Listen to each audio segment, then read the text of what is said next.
What changed the view of a bigoted person to an anti-racist? Grew up with an ignorant stepdad, and although I never actually felt hate towards anyone, I'd laugh at and repeat his jokes. Until I was kicked out at 18, the only non-white people I'd ever met were a Mexican family, who were my adopted neighborhood family, and a black guy I was friends with from school. They also made the same jokes about their race and laughed along depending on the crowd. It wasn't until I got older that I realized they were all probably doing that to fit in and could have been living somewhat in fear. After being kicked out, I moved around a few times before finding a job working with developmentally disabled adults. I was hired as the white guy, the company and all the workers were all born in Africa, and moved to the US. It was a culture shock at first, but they immediately became family. They taught me how to cook, how to treat others, and their culture. They even made sure to teach me how they were treated in public by citizens and police. Since then, I haven't made or laughed at a single joke about race. I've made sure to look at everyone the same way no matter what, and I've made sure to try and help others understand how their actions may not intentionally be evil, but they can still be hurtful. I've met so many beautiful people that I wouldn't have had the chance to talk to if I'd followed that influence growing up. If anyone has any thoughts based on the color of someone else's skin and is reading this, please sit down and have a meal with someone. You'll be surprised how much you have in common while also having such different lives. I live in a pretty prejudiced country. Natives here think that we're not that racist, but sometimes it's just, wow. My family also didn't help. Comments about Black, Latino, and Romani people were constantly made, and I also got some of that racism inside of me when growing up.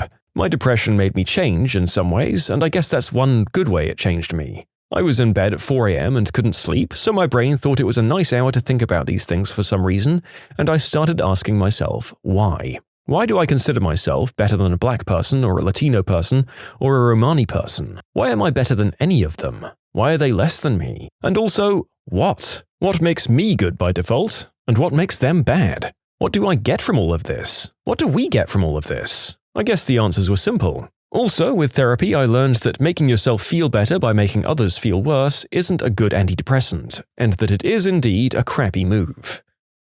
Yeah, couldn't really have said it better myself. The people who do and say these things generally don't feel great about themselves to begin with, and most of them are really barking up the wrong tree with the way they try to make themselves feel better.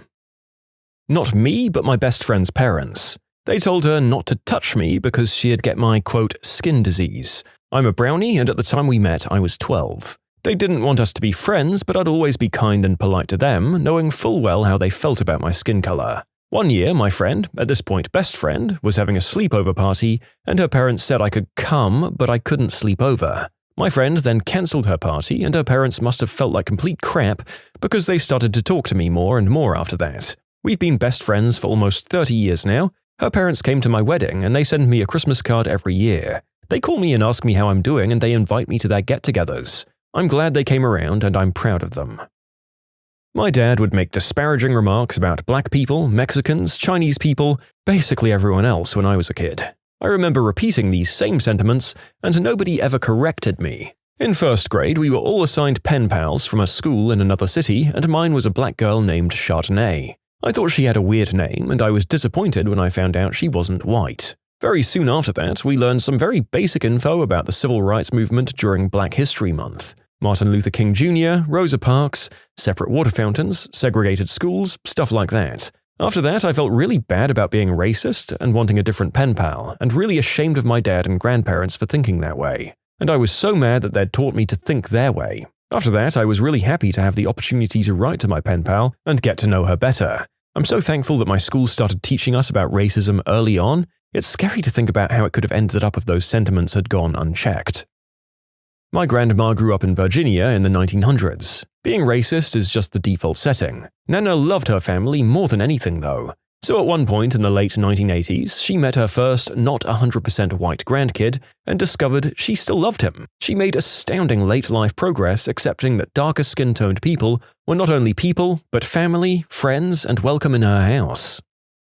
I grew up in a white bubble. White neighborhood, white schools, white friends. I wasn't hate-filled or anything towards other races, just a bit nervous due to zero experience. I heard a lot of racial epithets, but I didn't say them myself. Going to college, I met many people of many different races and found most of them were just good people. I discovered that the same 10% jerk to 90% good people ratio I found among white people at my high school translated to college as well. The jerks were not grouped in a particular minority, but pretty universally scattered. My mom was surprised when I brought home a girlfriend from college who wasn't white. Mom asked why I didn't tell her in advance, but I didn't think that was important. I married that girl a few years later.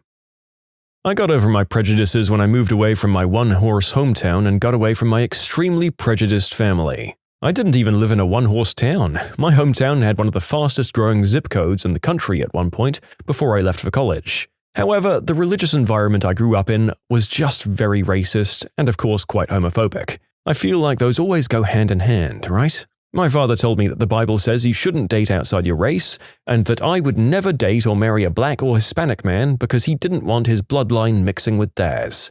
Don't worry though, these apparently weren't his thoughts. He talked to God and God told him this. Joke's on him. After dating a bunch of loser guys who just so happened to be white, I was set up on a blind date with a man who happened to be Hispanic. That was 5 years, 5 pets, and a house purchase ago, and we're getting engaged any day now. I had to go through a journey to become a decent person before that, but it started pretty much immediately after I went to college and started making friends that I didn't have to have approved by my parents. Turns out, all the people my parents hate are actually really freaking nice and supportive people once you treat them as humans. Meanwhile, all of the respect and courtesy in the world won't make my parents any less themselves.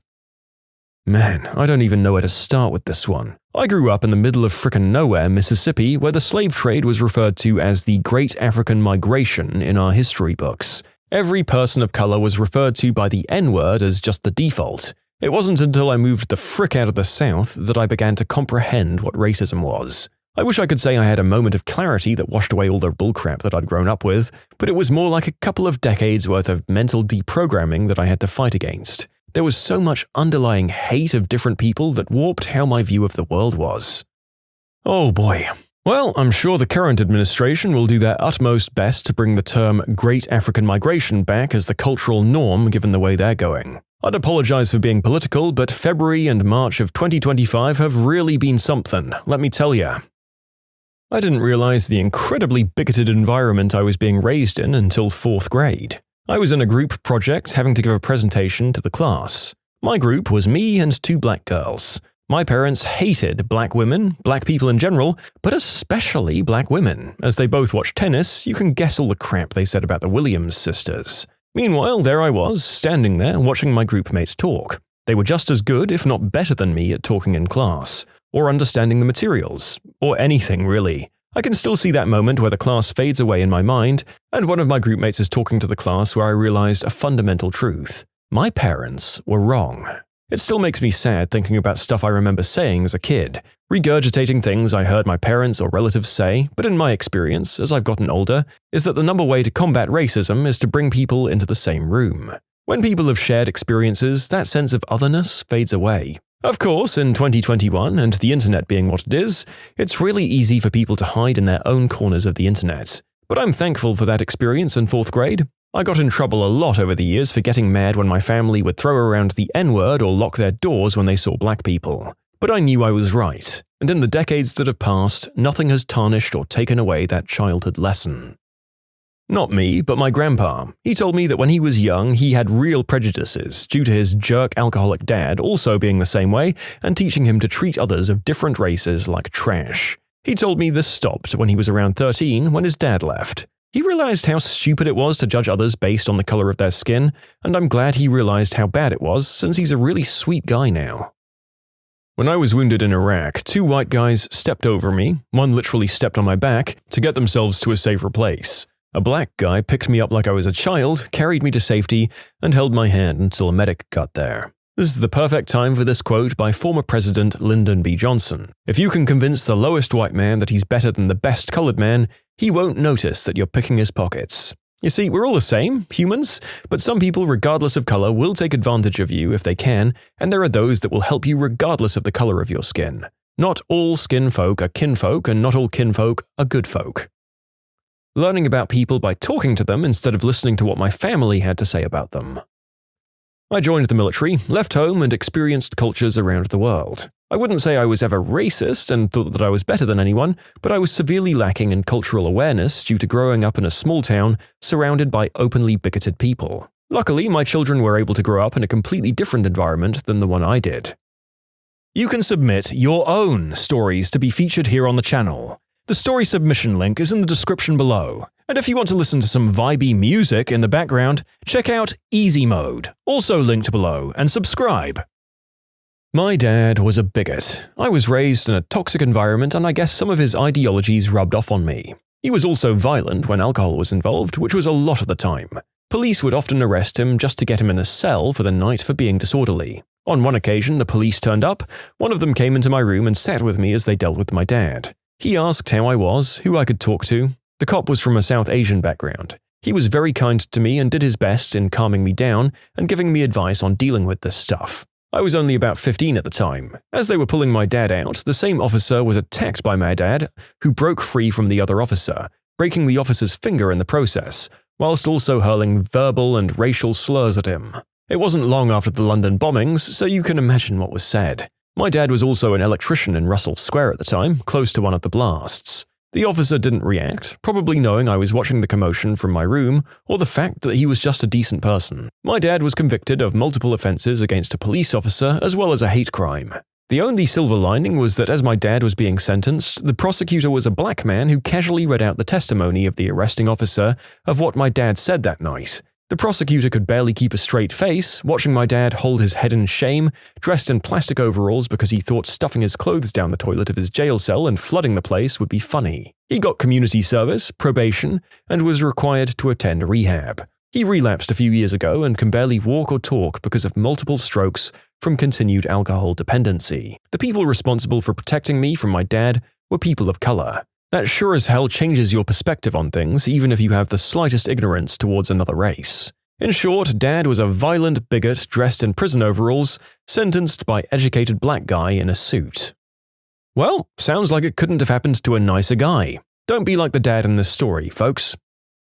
From birth, I was raised, according to my parents' views, in a pretty backwards household. I'm from Virginia. I was ignorant, I used the N-word, anti-Semitic, homophobic, and racist language every day. My immediate family and extended family all shared the same ignorance. At family gatherings, if one of my oldest cousins let slip they were dating someone new, the first question would literally be, "Is he or she white?" Followed by laughter, but the question was serious. Then I started middle school, 6th grade. On the first day of class, I set down my backpack against the classroom wall, like every other student, while we found our desks, and had a small meet and greet with new classrooms. I made sure to only speak to the white kids whom I knew from elementary school. Our teacher then told us to take our seats. I'm 42 years old and I remember it like it was yesterday. I picked up my backpacks, found my desk, and before I could open my bag, the girl behind me told me she liked my earrings. Her mum wouldn't let her get her ears pierced until high school. Then I heard another voice from further behind me say, "Miss K, this isn't my backpack." The backpack sitting on the girl's desk was identical to the one sitting on my desk. We both opened our backpacks and realized we'd grabbed the wrong ones. Internally, I rolled my eyes in disgust. This girl was an N, but I was taught to never let it show. So we met each other quickly to exchange. Her smile was beautiful. She wore glasses the same shape as mine. She wore her hair in a ponytail, just like mine. In our back-to-school shopping, we picked the exact same backpack and we picked the exact same Nikes, pink and white. Her name was Jacinda. I found myself genuinely smiling back at her and giggling like young girls do. That day, she asked to sit together during lunch, and we sat beside each other for lunch every single day of middle school. She was my very first best friend. Jacinda taught me about her Sunday school classes, my family never attended church, and we talked about everything important in the life of middle school girls. She wasn't allowed to attend my birthday parties, and I wasn't allowed to go to hers, but we always celebrated together at school. I loved her so much. When it was time to go to high school, I continued in public school and her parents chose to homeschool her. I thought homeschooling was the coolest idea. Jacinda was and is brilliantly intelligent. God, she was going to do great things for this world. Long before the age of social media, we lost touch sadly, but I still think of her often. After meeting Jacinda, I never used another racist or derogatory word. Meeting Jacinda changed my life for the better. Real talk, some of these answers make me extremely uncomfortable. It's mainly white people realizing minorities, especially black people, are humans too. It is positive, but it just makes me realize there's a lot of racists out there who view minorities as subhuman because of their stupid upbringings and ignorant ways of thinking. Moving out of a predominantly white neighborhood and meeting people of different races and backgrounds, realizing they're just people like you trying to live their lives. That'll do it. My situation was complicated growing up. My father was the son of an Italian immigrant with Egyptian roots, and he was so ungodly awful towards anyone not considered white as he considered himself white. The thing is, my dad has dark brown skin, dark brown eyes, and black kinked curly hair. He looked exactly like the people he criticized the hardest. He hated Arabs, all Arabs, and he is part Arab.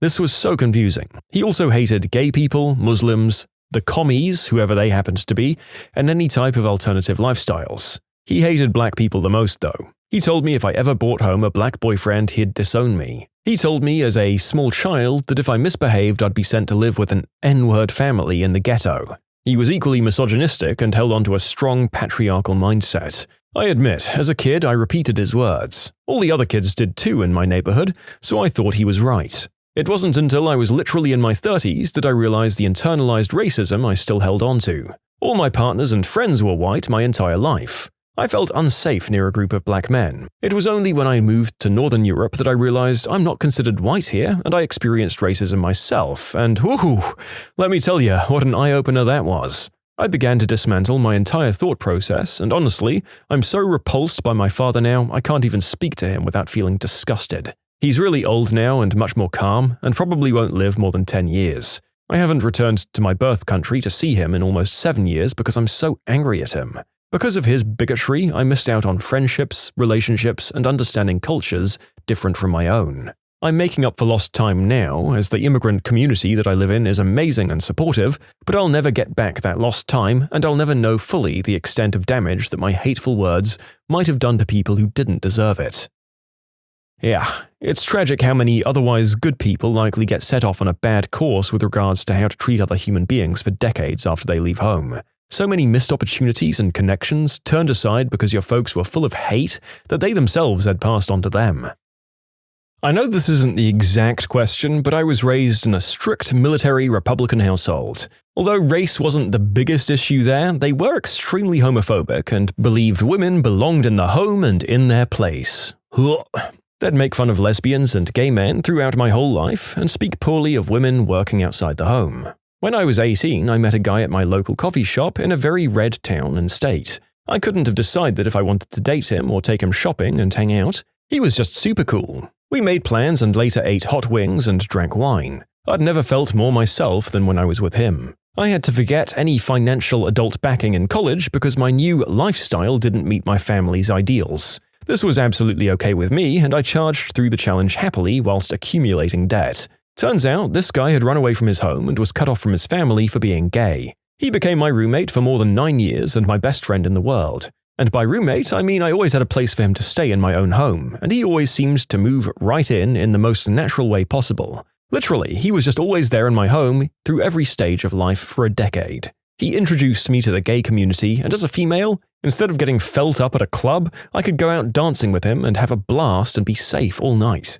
He became my family and closest confidant over the years. My family didn't take kindly to this friendship, nor did they like that I became a business owner. They no longer speak to me, and I'm so happy to be the black sheep of that family. Anyway, I'm so glad I met him. He changed my life. I would have been comfortable in my conservative bubble and probably never questioned my views. His friendship made me open my eyes to not only the world of possibilities, but also my own views of what I was being raised with. He challenged me and made me a better person, and I'll always be grateful for the absolute gift he gave to me. Because I was now a safe person with views different than what my small town was used to. I became a safe friend for people to come to, and my God, it's been the honor of my life to grow, find acceptance, and apply acceptance blindly. I don't have personal experience in this, but I wanted to bring up Daryl Davis in this thread. He was a black musician and writer that has gotten roughly 200 people to leave the Klan or other white organizations. He's worth reading about. I left the church and my conservative family. Started examining myself closely. The real tricky thing about being raised with these views is that you never think to question it at the time. In the moment, you feel like you're just quoting statistics or calling it how it is, all the usual crap terms. It takes a lot of work to actually stop, look at yourself, and then dig out that ugly, bigoted worm from your heart. My great-aunt and I had a conversation before she passed away. She lived her whole life in New Zealand and admitted to me that she was racist against the indigenous people of New Zealand. Way back in the day, her and her husband bought a house on what they didn't realize was Maori sacred land. They were the first people on the street, but it was eventually filled up. Over the years, they had a lot of run-ins with the elders and even protesters. This tension only worsened her idea of Maori people. Her and I are both kind of spiritual and religious, and had already talked about our respective beliefs a little bit. She said that one day the Holy Spirit told her to learn the Maori language. She said she resisted the thought for a long time, but eventually decided to. Learning te reo connected her with Maori culture, and more importantly, directly with Maori people. She learned to love their culture, and continued to go to lessons for the remainder of her life. She also demolished their house and built a new one down the road. So, if you're ever in New Zealand and find a street where the house numbered 1 is planted firmly between 3 and 4, you've found the house of my family. Too stubborn to change their house number, but willing enough to knock over their old one for people they didn't know. You know, I wouldn't have classified myself as one of these people, but I definitely had some racist ideas about natives in my city growing up. There's a lot of native addicts and vagrants, but it's very much as a result of a system that's rigged against those communities. I didn't know any of that growing up, so when I saw a group of drunk native people in the park or something, I was generally unimpressed or even frightened, and I definitely applied those feelings to all the natives I came across from then on in. It's hard to change those reactions, but we can all identify the bad reactions and try to curb them. What's the first thing you realized after moving out of your parents' home? How beautiful the double-edged sword of freedom is. You can do whatever you want, but you have no safety net. If you don't manage everything, your life will happily run itself off the rails in a ton of tiny, insidious ways. Yep, it's crazy how quickly the crap hits the fan sometimes. Since leaving home, I have a whole new respect for my parents. Life is hard. I thought I could live on £350 until Christmas, so I took it out of my savings account and put it in my current account. Spent £9 a week on food at Iceland and Lidl, £2 on new socks, £8 on a new memory stick for uni, and I had to buy an Arduino for programming, which cost £60, and roughly £10 on drinks for a few nights in. That was all of my purchases. Spent just over £110 in 3 weeks and my account was completely empty. Where's the £350 gone? There was also £112 a week in rent, which I somehow forgot about. Lesson learned. That I finally had no one to explain myself to. I want to go out at 2 a.m? Just walk out the door. I come home at 4 a.m? Just walk in the door. I come home drunk with my own spew all over myself, just go in the toilet and question my existence while I clean up. Basically what I was gonna say, except with the ending that you finally realize that it's nice to go to work and school not tired after you have no reason to stay out late and avoid your parents. Yep, now you're avoiding your roommates. And someday, if you're lucky, you'll be avoiding your spouse. Chicken doesn't have to be dry. Spaghetti sauce doesn't have to come from a can. Love my folks, but they are not chefs by any means. My mom thinks that chicken that is even a little juicy is raw and makes me burn her piece to perfection. It's so annoying. My mum is the same way. Chicken is pure white and juicy? She looks at it intently. Can you throw mine back on the grill? It's pink. I can see pink. Yeah, well, I'm seeing red, so hop in the oven yourself. Yeah, when I visit, my mum gets teed off at me because apparently I turn every meal into a production. My bad for making sure it's all fresh and tastes good. Wow, it's super easy to get fat. I've had the opposite. Without my mum pushing second helpings on me and trying to save money on food, I eat a far better number of calories for my lifestyle. Not sure the food is any healthier or worse for me, though. I guess it depends on the upbringing. If you have a mother who cooked portions for anorexic baby birds like some mothers, the food and its costs could well get on top of you. That I wasn't the messy one. When the person you're living with makes no effort to keep a place tidy, there's no incentive for you to either.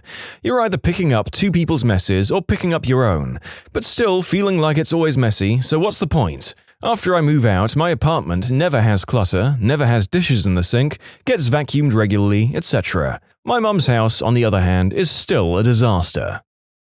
People really scared me about bills. Oh, you're going to have to pay bills every month and it'll be the worst. Sure, it's not super nice having to take money and give it to various people at regular intervals, but it's not stressful. Living with my parents was way more stressful than paying bills has ever been. Back in the day, when you can't find your bill in the mail, people start stressing hard. A lot of old people still don't know they can pay online or just don't know how to use autopay. I mean, I have the mild annoyance that I can't get everything to autopay from my credit card. There's always one or two that are like, what the frick is Visa? It's nice being able to jerk it in my room with sound. Did your parents forbid the use of headphones? No, but you had to be able to hear them approaching. A small thing, but I have two younger brothers who are always quite greedy and selfish with food. My mum would buy a limited amount of snack food, and once it was gone until the next big food shop. My brothers would dive in like locusts and eat all of the crisps, chocolate, ice cream, or whatever and leave nothing for me. It's been 10 years since I moved out, and I never stop being happy that the chocolate I bought a week ago and am looking forward to after work is still there when I get home. It's nice having control over your own stuff. I have 5 siblings, so my when I grow up fantasy was literally to buy a bag of Sun Chips and eat the entire thing by myself. It took me a year after moving out of my parents' house to do it. I think on some level I was still convinced it would disappear. I have 4 future stepchildren. I stopped buying junk food because one of them will eat it all in 2 days. This leaves nothing for the other 3, and she's already overweight at 12. Now they only get fresh fruit and cheese sticks for snacks. We also have one homemade sugary treat on Saturday. It was this or individual locked boxes for each kid. I think you're doing the right thing. Don't make a fuss over the overeater and just include healthy foods. When they're adults buying and prepping their own foods, they can make their own mistakes.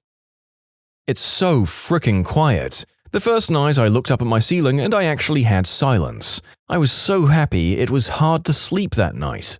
Oh my god, you can have this magnificent, absolute silence whenever you want. On the flip side, it can sometimes get very lonely if you don't have a lot going on with the rest of your social life. I went a few months without a roommate, and it's nice for sure, but sometimes laying there at night is weird. You can't just walk out into the living room and just shoot the crap and laugh and joke with somebody while you drink orange juice out of the jug in your pajamas for a few minutes before going back to bed. Most of the habits you have are actually your parents' habits they passed on to you. I also noticed that not everyone who moves out of their parents' house realizes this. My wife and I argue frequently, though not in a serious way, that the other loads the dishwasher wrong because our parents had different dishwasher habits. I choose who I let come over. This is big. I hated most of my brother's friends and most of the people I lived with. Mum's fiancé and his kids and grandkids irritated the crap out of me. Now it's just me and whoever I invite over. It's beautiful. I can't afford all those extra things I usually throw in my parents' grocery trolley. And how expensive the essentials like toilet paper and dish soap add up to be. And how it's a chore in itself remembering to write them on the list and actually purchase them. It's easy to think you're doing super well with money before you start paying for incidentals and household stuff. So true, I remember my first trip to the store about a month and a half after I went to college. I had a pretty tight budget of about $250 a month that my parents gave me to spend on random things, which, by the way, I know is extremely generous of my parents to give me, and I'm exceedingly grateful that they did. I went to the store thinking, okay, all I need is some toilet paper, that should be pretty cheap. I'll still have plenty of money to buy some booze and eat out with friends a few times. Maybe I'll have enough to get a new video game. Then I walked down the aisle and realized pretty quickly that I needed a lot more than just TP. I was nearly out of laundry detergent, shampoo, deodorant, trash bags, etc. By the time the clerk was done ringing it all up, the bill was north of $100, which was further punctuated with the knowledge that my car was basically on empty and that I needed to stop on the way home and get gas. I sat at home that night knowing that I had like $90 of spending money for the rest of the month. It was a harsh moment of reality when my friends wanted me to go out and I had to tell them I couldn't afford it. I learned pretty quickly that I needed to make a budget and not take all of those small household items for granted. That the dish fairy didn't move in with me. You'll soon realize that the dish fairy was inside you all along. The ghost sounds I was hearing all the time was my parents doing the deed. Spooky. God damn, I miss my dad. God damn, am I glad to be away from my mother. Oh, I can bring boys into the house. That everything costs money. Rent costs money, council taxes cost money, heat costs money, water costs money, electricity costs money. Groceries, guess what? Cost money. Petrol costs money, maintenance costs money, TV license costs money, just living costs money. I was in no way spoiled or sheltered when I was growing up, but even I was shocked by the expenses of everything. I dread to think how much my parents must have been spending every month just to keep a family of 5 alive. Makes me appreciate them even more, and I feel awful about how I used to moan about not having stuff when I was growing up. A fairly high amount of the comments on the cost of living in this one. I would suspect that's the biggest factor when you move out, although some of us delayed the issues of bills by living in student accommodation and just clump it all together. That I actually don't mind a little bit of order in my house. Oh, I hear ya. Nothing like coming home to no surprises. It's also kind of weird. I live with my parents still, but I was completely alone for a few weeks last year, and for some reason it was really odd to come home and find that nothing had moved. I mean, of course, the first thing you notice is that those dishes aren't going to do themselves, but it wasn't just about the work I had to do, it was the little things, like putting some letter on a table and it staying there for days unless I moved it myself. Seeing those objects stuck in the same place every time you came home kinda makes you notice how much the house actually lives when everyone else is there. It's so gosh darn quiet. Gloriously quiet. I laid on my floor of my empty apartment living room like, oh my god, yes.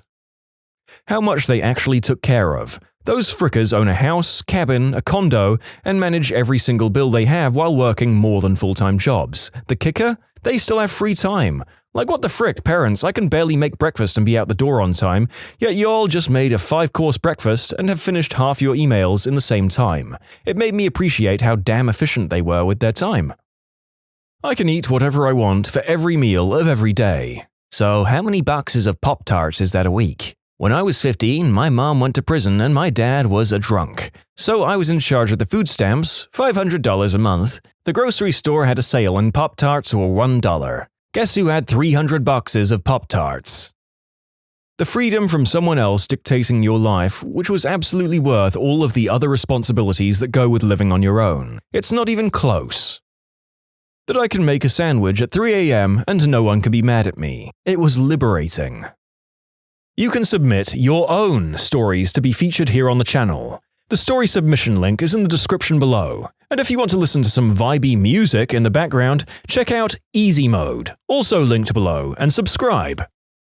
The amount of peace I got and the mental fatigue that got lifted off my shoulders. I felt like I couldn't do anything at home without being judged. Unfortunately, my mom has this habit of randomly stopping by unannounced in the middle of the day, especially on weekends when I'm just trying to sit in my bathrobe and drink beer and play video games for a few hours in the middle of the daylight. And then she's always so obviously condescending about it and it feels like crap. Like, sorry mom, I got a degree in a field where I can get weekends off, if I work 9 to 5 all week. I don't see why I should have to get up and be super productive every freaking Sunday as well. The other thing that bothers me a lot is that she doesn't really understand what my work is. Energy management and engineering analysis type stuff. So she kind of dismisses it as if I don't actually have to do any work, and my existence is some kind of stress-free fairy tale life. It tees me off. How much I didn't miss it. My roommate was calling home constantly and terribly homesick, but I never felt that. I somehow have a closer relationship with my family after moving out than I did while I lived with them, and their house never fully felt like a home to me. The saying, home is where the heart is true even if you're not talking about being in love. I wasn't close with my family, and I didn't feel like that house was much of a home. I lived in an apartment with my best friends from 2012 to 14, and I still miss that terribly at times. I don't really need to eat. Who would bother? What is dinner? Living on my own made me really wish eating was optional. The house needed a lot of day-to-day supplies, so the first few shopping trips were insanely expensive. Things like cooking oils, flour, sugar, saran wrap, tinfoil, garbage bags, mops, brooms, plungers, flashlights, etc. You don't really realize how many things you need on hand when you already had them for years with your parents. When I first moved into my apartment, one of the worst things was rebuilding my pantry or spice cabinet. Cooking dinner was always a challenge because there were always little things I forgot that my parents' house just always had. Making chicken tacos and need some seasoning? I'll just grab that Cajun stuff my mum buys. Oh wait, all I have is salt and pepper packets from Wendy's. Guess that's not happening. I've been on my own for mostly a year now, and there's still things that I don't ever think of that my parents always had, like skewers and tongs and a whisk and a hand mixer. Never thought I would have to make do with so little simply because I forgot about stuff. One of the first days in my apartment, I dropped food on the floor and instinctively called the dog over to clean it up. Didn't have a dog anymore. That's why I got one for my place. Also, it helps me to not feel lonely. That I had made a huge mistake. However, I could sit as close to the TV as I wanted and stand there with the refrigerator door open and cool the whole neighborhood. I'm all alone and can do whatever I want, whenever I want. Living alone, everything in the fridge spoils so gosh darn fast. Cooking huge portions is awesome. It's relatively cheap and makes for really easy dinners throughout the week. Yeah, I load up the crock pot, go to work, come home to dinner, and have portions to freeze. I'm not sure where this falls between awesome independence and burning your apartment to the ground by accident. I guess that's unlikely, but I would be terrified to leave a cooking implement on at home without me there all day. When I lived at my mum's, I had to ask for permission to shower. When I moved out, I would ask my roommate if I could shower. It wasn't until a couple of months of living together that she told me I didn't have to ask and I could just shower. I had no idea it was a weird thing to ask permission for, that and a lot of other things. Toilet paper doesn't just magically appear in the cupboard. You actually have to remember to go and buy it. There was a reason my dad was so crazy about what the thermostat was set to. That crap gets expensive. The real world is easy. I was 18 when I moved out. I'd already been paying for my car and car insurance, health insurance, and taking care of myself, clothes, food, dog, financially for years because my mum was incapable of taking care of herself, let alone her daughter. I've always been the one to cook and clean and budget money and take care of myself and others. My family would ask how it is to not live with my mum and living on my own, asking as if it was a huge shock or anything like that. Other than having less spending money, it was exactly the same as living with my alcoholic, hardly home mother. My childhood might have been heck, but I grew up fast and I was able to migrate to living on my own and adulthood seamlessly. If she's not proud of you, I'm proud of you. You grew up strong. Keep on keeping on. That being an adult is way less scary than it was made out to be. It isn't normal to spend a whole 12-hour day once a week going over finances. It isn't normal for it to take 2 months to resolve a phone call with a company. Cleaning the house shouldn't take a whole week. Driving isn't that bad. My mum made me terrified to be an adult, and now I'm handling it just freaking fine. I'm really teed off at how anxious she made me. My parents were chain smokers. My whole life I lived in a smoke-filled house. The first time I came back from college, I was hit with a wave of stale cigarette smoke. I realized 2 things. Cigarette smoke smells like butt, and I figured why I grew up with pretty non-stop allergies and asthma. Why anyone would willfully fill their house with that crap is beyond my understanding. Same. I was the only person in my house that didn't smoke. Even my young sister was smoking by 13, and because of that, all of my clothes stank of smoke. And people would ask me if I'd been smoking. I'd never even tried one. I never realized how bad it was until I moved away for a few months. I lived with people who smoked, but they'd maybe had 1 or 2 while they were home, and if it was warm enough, they'd go outside. When I moved back, I felt like I was sick all the time and I would get horrible headaches. I suffered headaches before this, but the doctors said it was stress headaches, but obviously we knew what it is now. One day I was sat in the living room trying to eat and my nan, who I lived with, started to come in and light up. I asked her repeatedly to go into the kitchen and smoke instead, and she wouldn't, and I just went mental, flipped the table over, and stayed at my boyfriend's that night. Toilet paper that doesn't feel like sandpaper is too expensive. You buy cheap ketchup, the cheap bread, store-brand Advil, whatever, but you do not go with the cheap toilet paper. Yeah, and you've only got one butthole for the rest of your life. Treat it with the respect it deserves. Don't get me started on how coddled the modern butthole is. Dust is real. Very real. When I set down something, it's where I left it when I go to get it later. I had a free ride all of my life until moving out. I can pee with the door open. It's a way of life now. That cleaning isn't such a chore as parents make it out to be. I clean 1 day a week on a Saturday for about 3 hours and that's it. Everything is done. I just make sure to clean up after myself as best as I can. Sometimes I'll admit I'll leave that thing out on my coffee table for a while, or leave dirty clothes near my laundry basket but not quite in it. But it's no biggie, small messes here and there. Still in the end, just a few hours on a Saturday to vacuum, Clorox, Windex and Lysol everything, and it's clean for another week. I also realized that most of the messes my parents would complain about were the ones that they made themselves that got out of control and then they would pin it on me to help clean it up. Now everything is clean, no one nags for it to be cleaner since it's already spotless, and it's wonderful. I came here to post along the same lines. When I lived at home, somehow every kitchen mess was my mess to clean. They did fine with everything else, but the kitchen always had stacks of dishes, piles of mail, countertops full of crumbs, etc. I moved out, bought my own house. I deep clean my kitchen once every 1.5 to 2 weeks to keep it tidy the rest of the time. Their kitchen is exactly the same as when I left. Of course, a lot of that has to do with the fact that you are 1. Living in a space significantly smaller than your parents, and 2. Not cleaning up after as many people. Keeping clean a 5-bed, 4-bath house while raising 2 children and working full-time is exactly as much of a chore as your parents made it out to be. That not everything needs to be immediate. Growing up, if my parents told me how to do something, they meant now. Dishes needed to be done now, trash needs to be done now, lawn needs to be mowed now. When I moved out, most adults in my life assumed it would go to crap because I seemed lazy. But really, it just let me do what I needed to do at my own pace instead. Dishes can sit a day or two, trash can wait a bit. Not everything is an emergency. I kind of had the opposite happen. When I was married and asked my husband to do something, never said, "Do it now," just that I needed his help. His default answer was, "Not right now," which translated to no. My significant other is so different. I mentioned in passing that there was a thing, old shelf component, sticking out of the pantry wall, and that this thing needs to go. He stopped what he was doing, got a flashlight and the drill, and took care of it on the spot. This blew my mind. I thanked him profusely, and continue to do so whenever he helps me out. He does the same, so nobody feels taken advantage of. It's such a nice change of pace. That I didn't have to account for all of my comings and goings, report where I was and when I'd be back, and when I came home, I didn't have that pit in my stomach that I had at my parents' house, knowing I would no longer be interrogated and criticized for whatever I was doing. I knew my parents were controlling and manipulative, but I didn't realize how bad it was until I left. Best decision ever. The skyrocket of my self-esteem. There was no one to call me fat or tell me my clothes and hair were ugly or stupid. The constant criticism and drunken abuse vanished. It was no longer my responsibility to get my loser brother doing things or meeting people. He's 3 years older than me. I still see my mum and dad most weekends, but as soon as my mum starts drinking, I get to peace out and go home. Today, my mom slipped on ice and broke her ankle.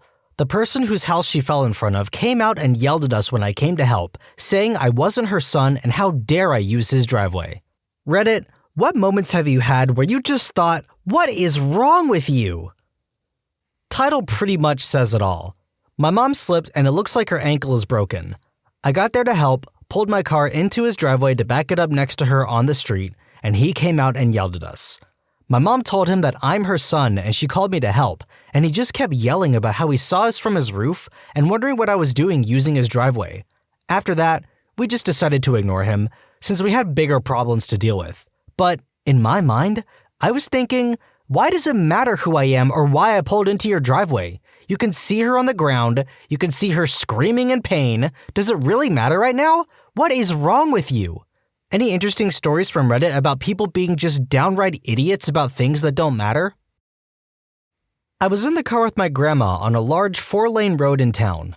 A car next to us sideswiped us, pretty hard actually, so we pulled over to do the whole information exchange thing. The woman in the other car leaps out and starts screaming at my grandma, saying, "You are the rudest person I've ever seen. You wouldn't let me over. I had my blinker on." I was completely taken aback. My grandma is the sweetest old lady, and had either of us actually seen her blinker, I know Graham would have let her over. But there was heavy traffic, and her car was directly beside us. I dealt with the beast in the Camry and got her insurance. She ended by saying, "This isn't my fault. That woman should let people over."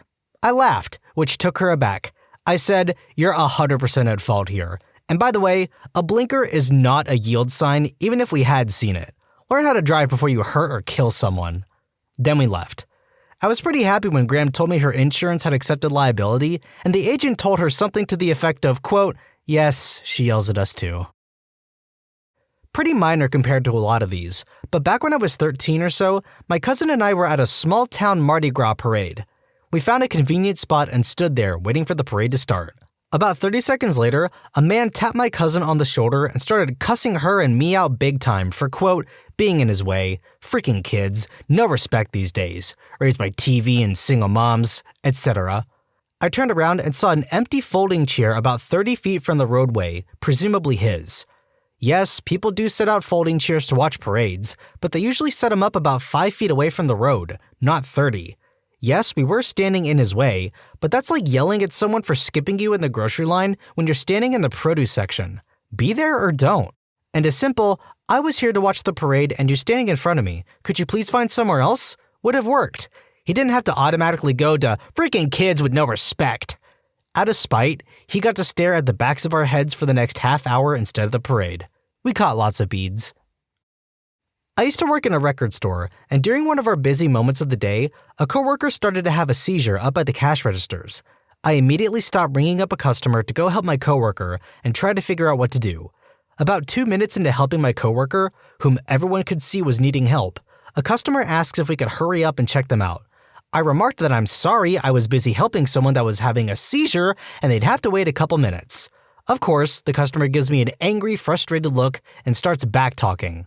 After I get the situation taken care of, I go to check the customer out, and all they were trying to buy was a CD for 25 cents. Upon the customer leaving, they remarked that they would never come back because of the slow service. Good riddance.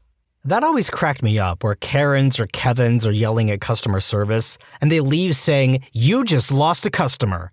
Yeah? And? There are thousands more. You're not paying my bills. I don't care. When I was 21, I got my first big kid job, so I decided to buy myself a new, used, car since my clunker was awful. I got a beautiful Pontiac G6. I loved it. Exactly 3 weeks after I bought it, I had to go back to the dealership to sign some paperwork so I could lower my car payment. My mom came with me. I was driving back home, going about 35 miles per hour, minding my own business, and this old man in a Chevy Avalanche, about 80 years old, pulled out of a parking lot right in front of me. Had he floored it, I would have barely missed him if I slammed on my brakes. However, he stopped to make sure nobody was coming from the other direction. I slam on my brakes, blare my horn, then T-bone his truck. The front end of my car was barely there, fluids leaking all over, airbags all in my face. My mom and I both got hurt, and this jerkwad decides to get out of his truck and start screaming at me, asking me why I hit his car, what is wrong with me, etc. I looked like I was all of 16 at the time, so I'm sure he thought he was right in his old brain of his. He kept physically coming toward me, swearing at me, screaming, even when the cop came. Finally, after 10 minutes of screaming, he asked if we were okay, to which my mother went off on him, that we weren't okay and he had no right being on the road. Come to find out, he hadn't had a valid license for a few years. Seriously though, how did he think that I hit him on purpose? I once had a guy tell me that he wasn't subscribed to Am I the Genius or Am I the Jerk linked in the description below, and I was like, what is wrong with people?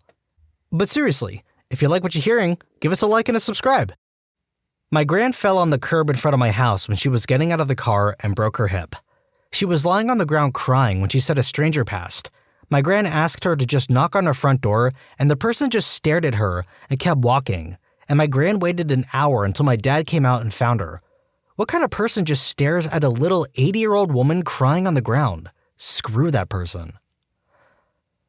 I once parked my car on the street, completely legally, when visiting a friend. Some guy comes running out of the house yelling at me, saying that that was his parking spot. He had a large driveway that could easily park 6 cars, but here he is, yelling at me for parking on the street I was completely and totally, morally and legally entitled to park on. I pointed to the street sign saying it was okay to park, and he yelled, "I don't care what the sign says, you idiot! Move your car or you'll regret it!" I ignored his threat and went to visit my friend. It was a late night, and I came out at about 3 a.m. to drive home, only discovered that someone, wonder who, had let the air out of all my tires. Luckily for me, I own an air compressor, so I hooked it up to my car's cigarette lighter and pumped the air back into my tires. For reference, this post was made 11 years ago, back when more than 2 cars on the road had cigarette lighters. It was cold out and not the greatest compressor in the world, so it was a miserable 20 minutes or so. Once I was done, I returned the favor, letting the air out of all of the tires in the 4 cars in his driveway, as well as his boat trailer. I also superglued his mailbox closed. That made me feel better. I worked at a small, food stand-like place once in Disney World. We closed at 3 every day after lunch, and were right next to another food place that remained open. Well, this day, a man came up to our window at around 3:30. We had already closed everything, and demanded food. I told him nicely that all of our kitchen had been closed, but there's a similar restaurant, literally like 15 yards away, that served the same items. Well, he freaked out, started screaming and complaining about the service in front of his children and a bunch of other kids. He even called one of my coworkers a moron.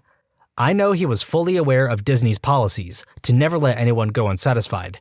Maybe he'd get free stuff, right? Well, he did. Food and drinks.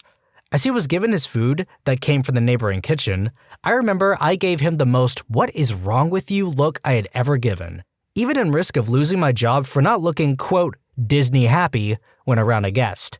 The part that ticked me off most is that he acted like that in front of his children and was rewarded. He didn't even say thank you. I was managing a restaurant on a busy weekend when the tornado sirens went off and the radio told everyone to take cover immediately. My hosts ran to take cover and call their kids at home. Some jerkwad customer decides to start yelling at me to seat him immediately, that was ridiculous, he didn't need to take cover. A tornado did hit, about a mile away. I was on the bus to a shopping mall and it was very crowded. Upon arriving, people massed for the doors, and when following behind the torrent of people, in my own pace, I suddenly see an old, 70 to 80 years, woman silently frantic, standing in the middle of the massing crowd trying to get the attention of someone, with tears streaming down her face. Everyone in the entire bus just went by her, some pushing, others commenting, but all ignoring. I ask her what's wrong, and she points to the front of the bus where I see a pair of legs sticking out below the bus, in front of the front wheel. I can't pull him out, it's my husband, she cries. Apparently, her very old husband was hit in the head by the mirror of the bus as the couple was waiting to get in, and he was unconscious and bleeding.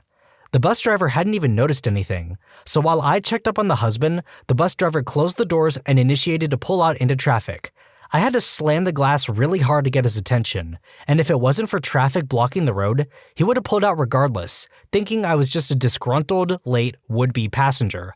What sickens me about this experience is that some people are so busy with their own little lives that they are willing to ignore the tears of a crying old helpless lady practically brushing up against them because it might mean that her obvious discomfort might require excessive burdening aid from them that just doesn't fit the planned schedule. What is wrong with some people? Update due to interest. The man was, as far as I know, alright after I had pulled him out as gently as I could and provided basic care. I don't know the term in English, but I put him into a position I learned from first aid courses.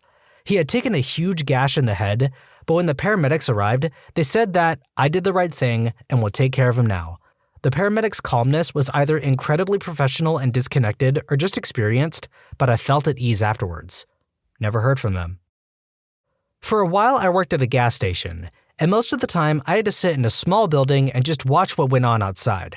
I was doing a bit of paperwork one day when I saw movement out of the corner of my eye. One customer was waving frantically to me, the pump hose in one hand with no nozzle and gas spraying everywhere. I slammed the emergency stop button and alarms started going off everywhere. I ran outside with the absorption powder to try to get this massive spill under control, and at the same time, I was trying to explain to the people that were coming up to me why the pumps weren't working. At this point, I was a bit unconcerned with customer service. My number one priority was to get this dangerous spill under control. The guy who broke the nozzle felt it was a good time to come up to me and tell me, quote, "I need a refund for all that gas." You know, I understood that because the gasoline was shooting out onto the ground instead of his tank. He would eventually need his money back. But while the gasoline is still on the ground and I'm desperately trying to clean it up so that nobody gets hurt, that is not the right time to demand a refund. Fortunately, my manager came out. He had to call the fire department and tell them not to come, and he dealt with this guy and all the people that he felt the need to tell me that they were, quote, "in a hurry and when would the pumps come back on." Every year there's a Greek festival here in Richmond, Virginia, and all the people in the neighborhoods around there get a little angry about it because of all the people parking. But some people take it farther and actually put out obstructions, like chairs with orange tape between them, or cones, to block people from parking in front of their house. The problem with this is that it's public parking, so they're really just being crybabies, which is why I like to find some house close to the festival that's done this. I get out of my car, throw the cones into the person's yard, and park right there. Screw 'em. I'm only going to be at the festival for as long as it takes to get food, because it's usually hot as heck. One time some guy came out screaming at me about how I was breaking the law and he was going to call the cops and have me arrested and my car towed. I just looked at him and said, "No, you won't, because I haven't broken any laws." So I got my food all boxed up, and I'm walking back to my ride, enjoying the heck out of one of the 5 gyros I bought. One for now, one for later, one for later, one for my ex-wife, and one for her later. And I see a cop car blocking me in, and the cop standing on the sidewalk with the jerkwad berating him. Cop had a very tolerant expression on his face, so I just walked up and said, "Hey dude, sorry, officer. I got all my food and I'm ready to head out. I've got the family waiting for dinner," holding up the bags. "Any way you can move the cruiser a few feet and I could be on my way? Or are you going to be busy for a while yet?" The jerkwad's eyes widen and he starts jabbering about how I'm the one and telling the cop to arrest me now, impound my car, on and on. Cop looks at me, gives me a slight nod, and says, "Nope, I'm pretty much done here. How are the lines? I'm kinda hungry and the guys back at the station love gyros." So I told him the lines are moving pretty fast and the tzatziki was extra tangy this year. The jerkwad is just gaping at us, so the cop says, "Sir, if you don't take care of this trash by the time I'm done moving my cruiser, I'll have to cite you for littering. And don't block off the street again," and goes to move his cruiser. By the time I'm loading up and pulling out, with the wave to officer cool as heck, the jerkwad is dutifully picking up his cones and orange tape with a stunned expression on his face, like reality just came crashing down. TLDR, jerkwad tried to block off a parking spot. I took it anyway. He called cops. Cop was cool as heck. Told him to pick up the cones or be cited for littering. I left enjoying my victory euro and loving life. I was standing at a crosswalk of a fairly busy street one day, next to a woman gabbing on a cell phone, and her little 3 to 4-year-old son toddling around. The woman wasn't making any attempt to look at the kid and wasn't holding his hand. The kid, probably bored by waiting, toddled right past me, jumped off the curb, and started walking into the street. As soon as I saw him leaping off the curb, I instinctively shouted, "Oh no," sprang into action, and ran for him. I managed to grab him by the back of the shirt and yank him back to the curb before the SUV whizzed by at 40 to 50 miles an hour. Obviously, they weren't paying attention either. The boy starts sobbing, of course, because what little kid wouldn't? It was scary. I spun around, and immediately, I met with his mom's face as she proceeds to flip out, screaming about how dare I touch her son and how dare I make him cry. I tried to argue and tell her that I just saved the kid's life when he walked out into the road, but even after hearing that, she just kept calling me nasty names and screaming at me. She may not have noticed me wrestling her toddler from a fate of being vaporized into a fine kitty paste, but given the circumstances, shouldn't she have at least given me the benefit of considering that I was telling the truth? She wouldn't stop screaming incoherent garbage at me, while still holding her phone near her face, mind you. Heaven forbid she'd end the call. So eventually, I just shouted back that she should keep a better eye on her son and walk to another crosswalk 2 blocks down. I wasn't expecting a grand hero's parade, but a simple, "thanks for not letting my boy become Kinder Jelly" would have been nice. Coincidentally, this was near where I lived, and I ended up seeing she and her boy again about 6 months later as they were walking through the neighborhood. She was still on her cell, but this time, the boy was trailing after on a leash. Lesson learned, I guess? TLDR, I saved a kid from being hit by an SUV. His mom gets angry at me. My friend got hit by a car at an intersection. The girl was speeding. After my friend literally flies over the car and lands on the pavement, the driver pulls over and starts to yell at my friend who got hit. She doesn't even take out her phone to call 911 or anything. She just goes on about how, "This is the second accident this month. Why weren't you looking? Do you know how much this will cost me?" I was thinking, what is wrong with you, lady? You just hit my friend with your car. Shut up. I especially love the part where she said that this was the second accident this month. I think that's a you problem at that point. Literally, so many accidents are preventable if you just look at the road. My mom has had close encounters with deer at least a dozen times, and she's even hit a couple. But she's aware of her surroundings. It's what prevented her car from being a deer paste factory. On my wife's 30th birthday, my mother sent her a happy birthday e-card in the morning. About an hour later, my wife finds out her grandmother had passed away. She, of course, wasn't in the best of moods after that, so decided to just be alone for a couple of hours. Meanwhile, my mother composed an email to my wife several pages long going on about how rude my wife was for not thanking her for the e-card and how she's always been ungrateful and uncaring towards her.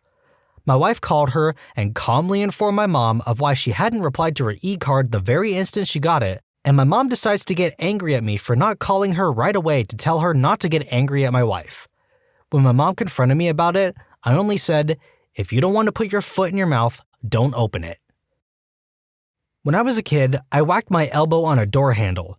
May have ruptured a bursa. Man, it hurt. I was maybe 9, and I was screaming in pain, tears running down my face, sobbing, the whole Steven Spielberg. One of my parents' lifelong friends grabbed, physically restrained, everybody who tried to comfort me, saying, "Oh, he's at his funny bone. He'll be laughing in a minute." It felt like forever, but I guess it was 5, maybe 10 minutes. I'm curled up in the fetal position, holding the elbow and screaming, and I still remember seeing her grab people's arms to pull them back when they reached towards me. Number 1. On that door handle, there was no way I could have hit my funny bone without warping the space-time continuum. Number 2, who the heck has ever laughed from a shot on that exposed nerve? Anyone? Number 3, how long can an allegedly normal human being listen to a child scream and not only decline to help, but actively stop others from helping? And no, the laughing part never happened. In related news, when I met her 10 years later, she was just as prolific a sour of sorrow as I had remembered. That woman never saw me sober as an adult. Every time she showed up, I checked out of reality until she was gone. I was out walking my dog because at the time she was cooped up a lot and I wanted to let her stretch her legs. We walked from our apartment complex to the neighborhood next door. My dog had already done her business and I, a responsible member of society, picked it up and threw it away. While walking past a house, a woman runs out and starts yelling about getting her gun. I thought for sure I had misunderstood her, so I said, "What?"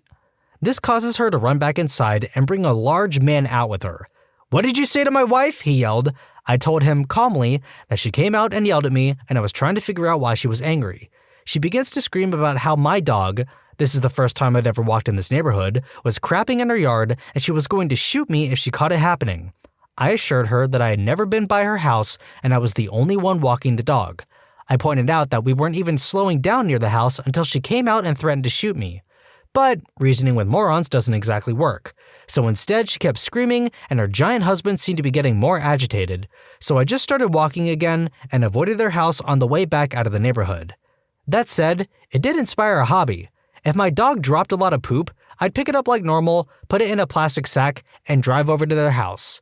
If the lights were out and the cars were gone, I'd take the bag and empty it on the lawn, right where they'd likely step out of their car when they returned. I never saw it happen, but I always hoped it played out like I planned. What is something your teacher did that really wrecked your school experience? In GCSE English, he taught us the wrong novel for almost the entire term. We'd read this book over and over, answered essays and remembered and studied every significant narrative meaning. Apparently, none of the faculty heads had checked up on him until about 6 weeks before our exams, when they realized all our work was on a book not even on the syllabus, and all our time was effectively wasted. So to rectify, we lost all of our PE sessions, had to stay late after school 3 days a week, and spend 3 out of 5 lunch breaks cram learning the actual book with another teacher. Safe to say, our class wasn't happy at all, and most parents complained about it as it could affect our ability to pass the exams. Oh my god, this sounds just like my GCSE history class. Teacher went off sick for almost all the school year and only left one note for the supplies, which was to read and copy out a single page in the textbook. So for 5 months we had multiple different substitute teachers writing out the same page. Eventually we got a college lecturer to help us out, but we had to miss our PE lessons and catch up on history. And we had to come into school during the summer holidays to be taught by private tutors. We pretty much all failed.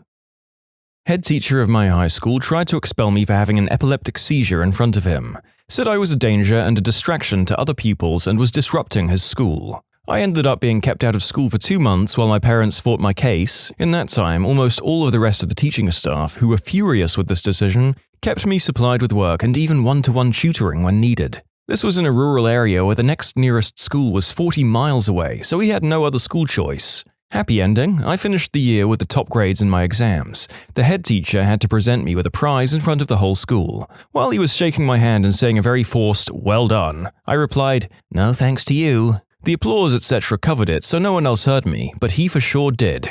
My brother was finding his balance of medication while in high school and would have a seizure every so often in class. That by itself is embarrassing. Why the heck would somebody make it that much more difficult for you? I'm sorry, friend. People suck. I can't believe that someone who runs a school and is presumably regularly attending programs to update his skill set and hears about current events in education could react so crappily to the existence of a student with a somewhat common condition. Appalling. 40-degree weather, Celsius, in outback Australia, and she wouldn't turn the aircon on in class even though it worked. Her reason was that when she was young she didn't have aircon and she survived. Yeah, nah, all the students hated her. Mine was the reverse. Middle of winter up in the Blue Mountains, B-word wouldn't even turn the heater on in the mornings because she grew up without heated classrooms. And it's like, yeah, but you guys were also allowed to wear giant frickin' coats, weren't you? Where didn't they have heated classrooms? There's a schoolhouse by me built in the 1850s and they have a wood stove in the front. At university, my professor didn't tell us the time of our examination, despite numerous emails from 20-odd students as well as the head professor of the course. This exam could have been any time from 9 a.m. to 5 p.m. and I lived 90 minutes from campus and I relied on crap public transport to get into uni. It got to 9 p.m. the day before the exam, no one knew when the exam would be, and if we missed it, we would fail the whole module. So I took the train to the city where my uni is, booked a cheap, crappy hotel room for the night just to make sure I was there on time. We all took the exam at 12 p.m. after getting an email an hour before the exam was being held, so I wouldn't have made it in time if I'd stayed at home. Worst part was that no one cared, not the professor, the course lead, or the head of our school. They just left 30 students in the lurch, allowing them to potentially fail the exam and therefore the module. In my second semester of my first year of law school, everyone in my class, 80+ people, had to take a research class. This class was taught by 4 different law librarians but followed the same syllabus. It was also worth 1 credit. These librarians ran the class as if it was 3 credits. We had to read, conduct legal research, write 2 memos throughout the semester when we had 5 other classes, all within the 2 to 4 credit range. Plus 1 specific class that was notoriously difficult. Anyway, halfway through the semester, my class gets teed off at the workload to credit ratio, and someone starts a petition to reduce the number of assignments and/or change the grading for the class from a letter grade to a pass or fail.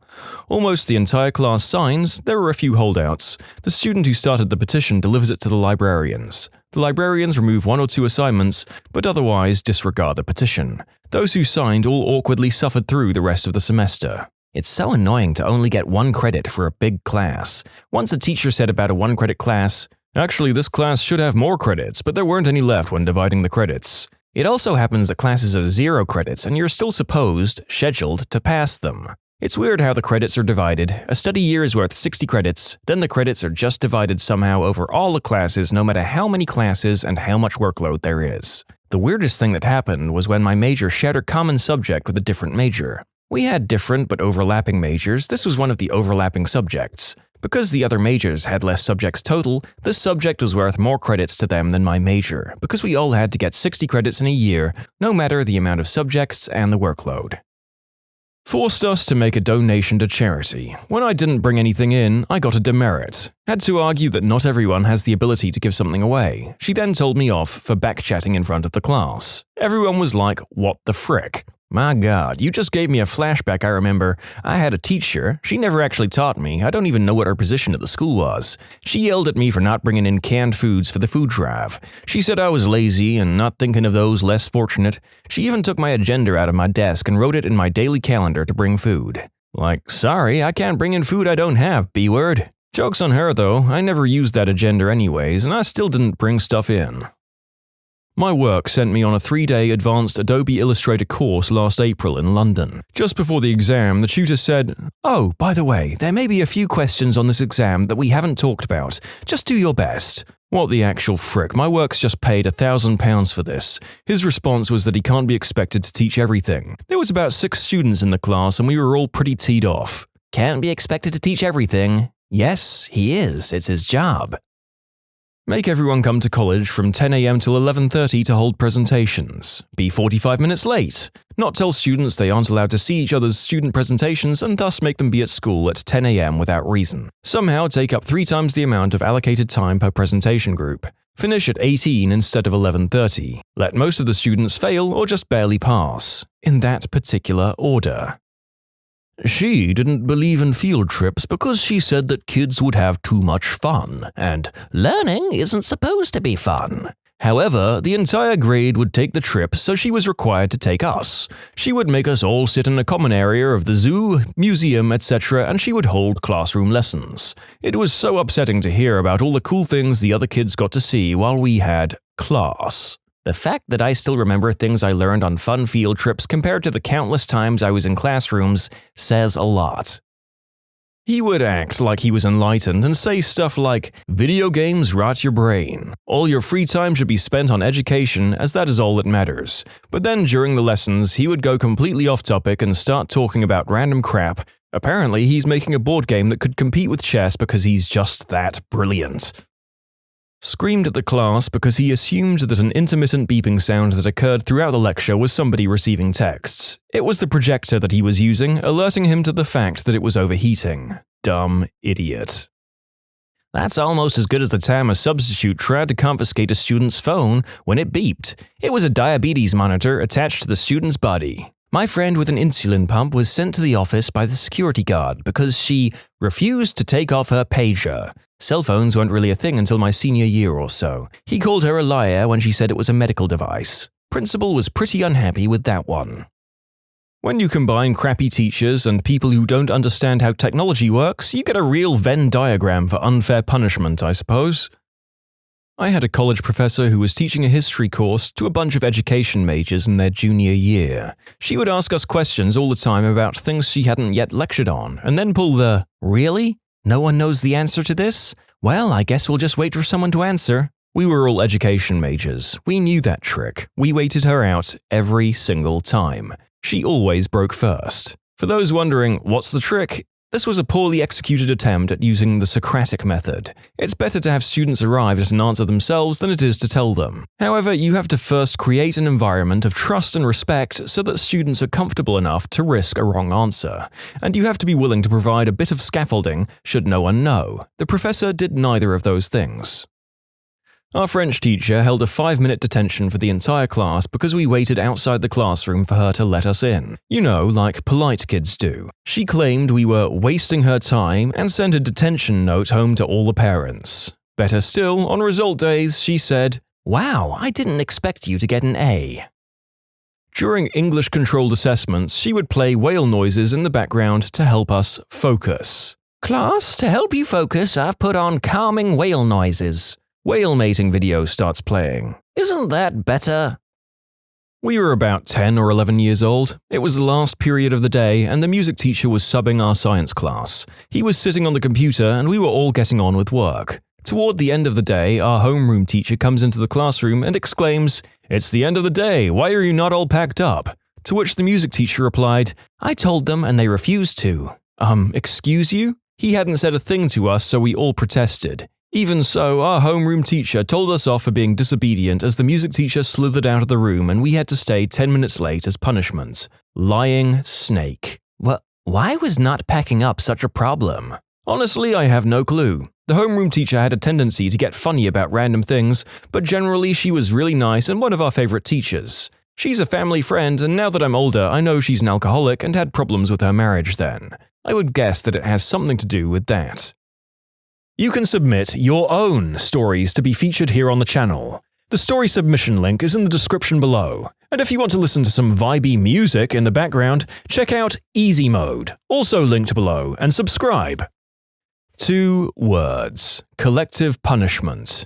If you're an educator and you want your whole class to instantly hate you, this is how you do it. Another thing I remembered, we had to go to a nearby sports field for PE, which was about a 10-minute walk from the school. We only had a 5-minute gap between lessons. No matter how many times we explained we had PE, some teachers would always kick up a fuss if we were late to the lesson after PE.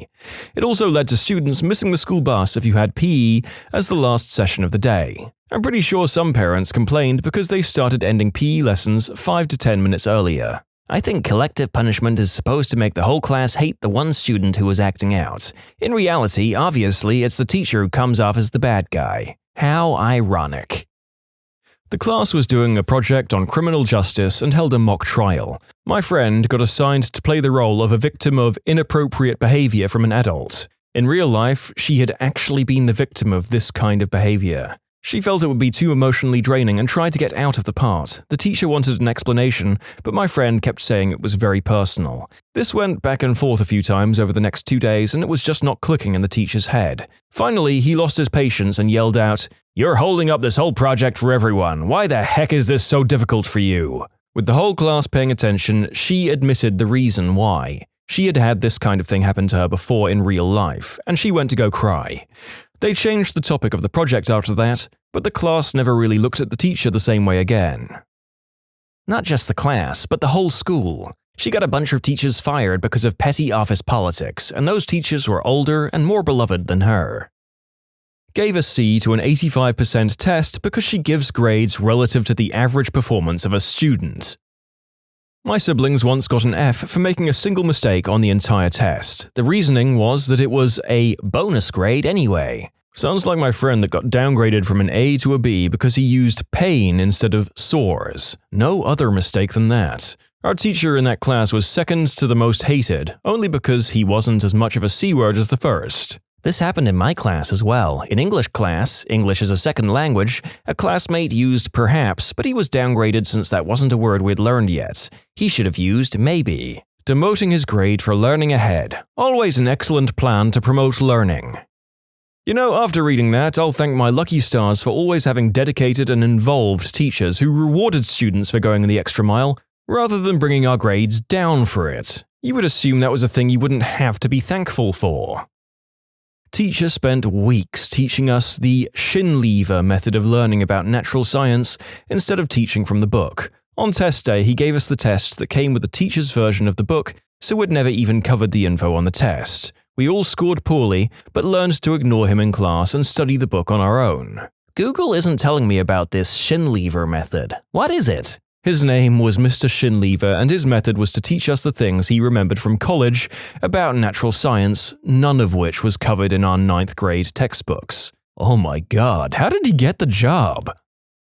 My German teacher would make you retake spelling tests until you got 100%. Once you did, you could sit and do whatever you like until the whole class got 100%. This caused a lot of pressure on everyone, as he used to belittle the students who didn't pass first or the second time.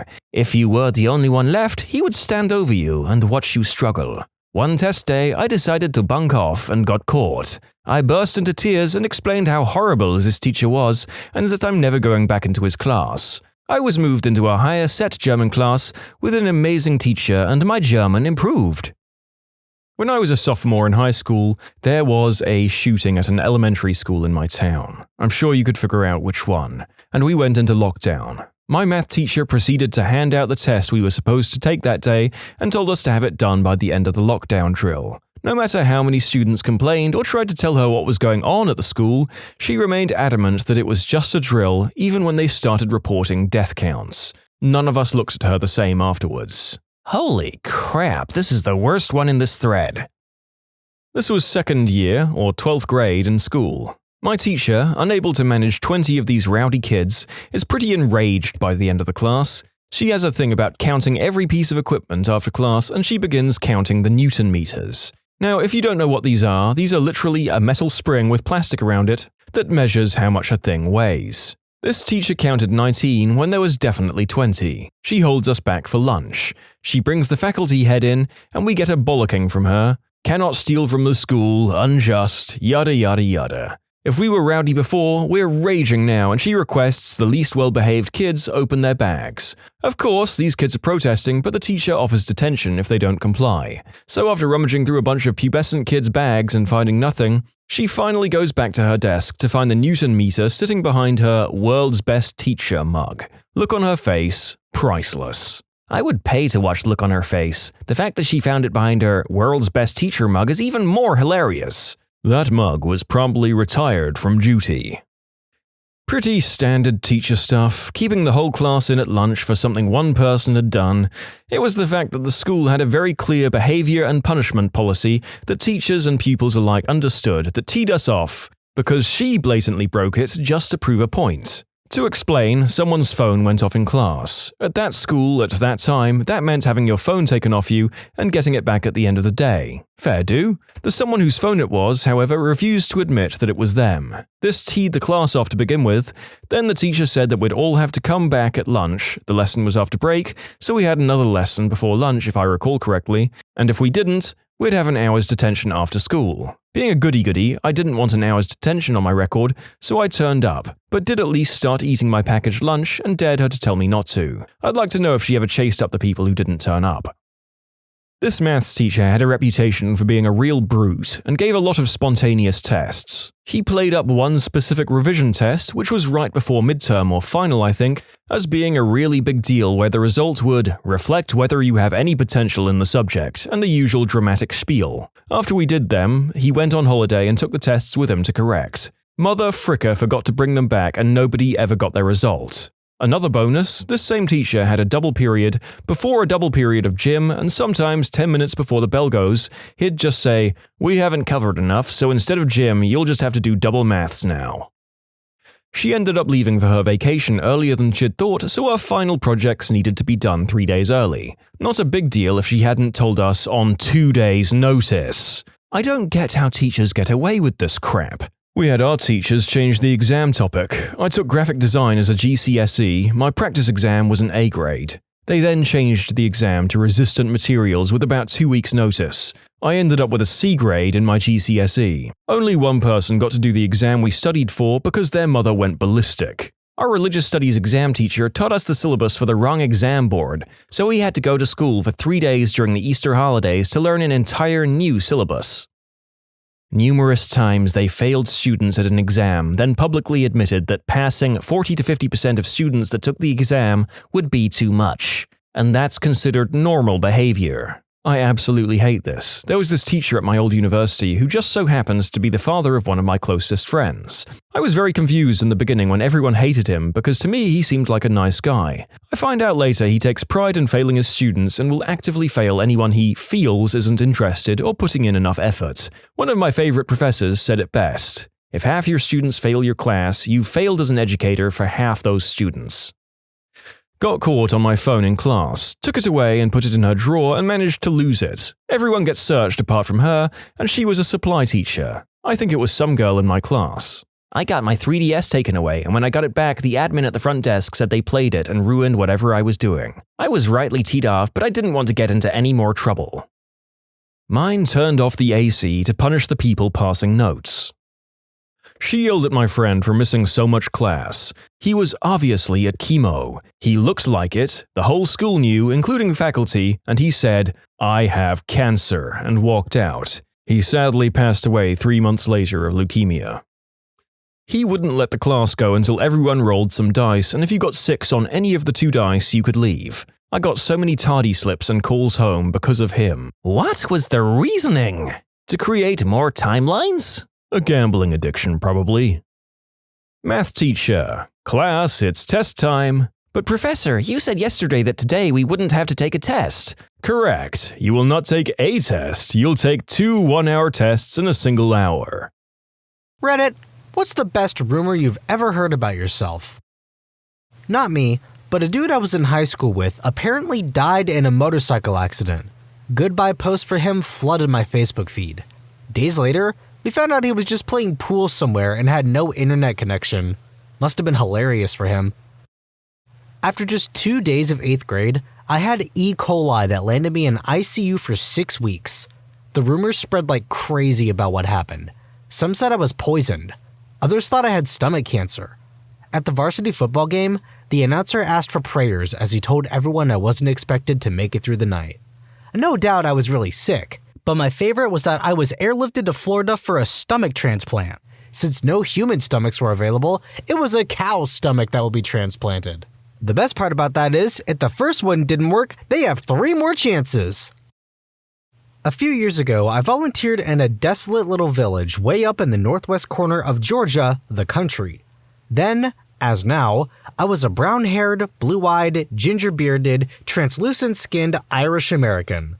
After 6 months of teaching, I left the village for a week or 2 of summer vacation.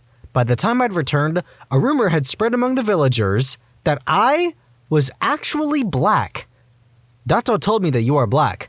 Okay, well, who told Dato that? He just said he heard it around. Alright, but look at me. How am I black? I don't know. They say that you are black, but you're lying about it. This went on for a month or 2. Then a rumor started spreading about the Irishman in the next village over that he had gone on a bender in Tbilisi, blown all his money, and hiked some 150 miles home. So that took the heat off me for a while. I started in the kitchen, and every time I would walk in, someone would turn off the ceiling fan and everyone would be suspiciously quiet with their pots and pans. Turns out the boss convinced them that I was some super-duper secret soldier friend of his who had come back with shell shock. Ceiling fans reminded me of choppers, and loud noises will send me into a rage. It was hilarious because I'm the most laid-back, passive dude ever. I got straight tackle-hugged by the 300-pound guy who taught me how to fix Xerox copiers. He had heard one of his ex-students died, and he thought it was me, so when he saw me on the street, he was stoked. Pretty sweet, considering it was only a 2-week class. Was just recently. Apparently, I quit my job and started a poster-making business. Definitely not the case and weirdly specific. When I was in high school, I made out with a girl who knew one of my best friends. I found out a few days later from my friend that the girl was telling people we had slept together and that I was apparently really good. We take those? When I was in high school, I burned my wrist while taking a pizza out of the oven, so I had to wear a bandage for a few days for it to heal. Some girl that was in my French class told people that I tried to end my life. She also asked me, "Did you end your life at one point?" Yes, I ended my life and I'm dead now. That's why I'm sitting here. Man, when I was in high school, there's this kid we'll call Micah.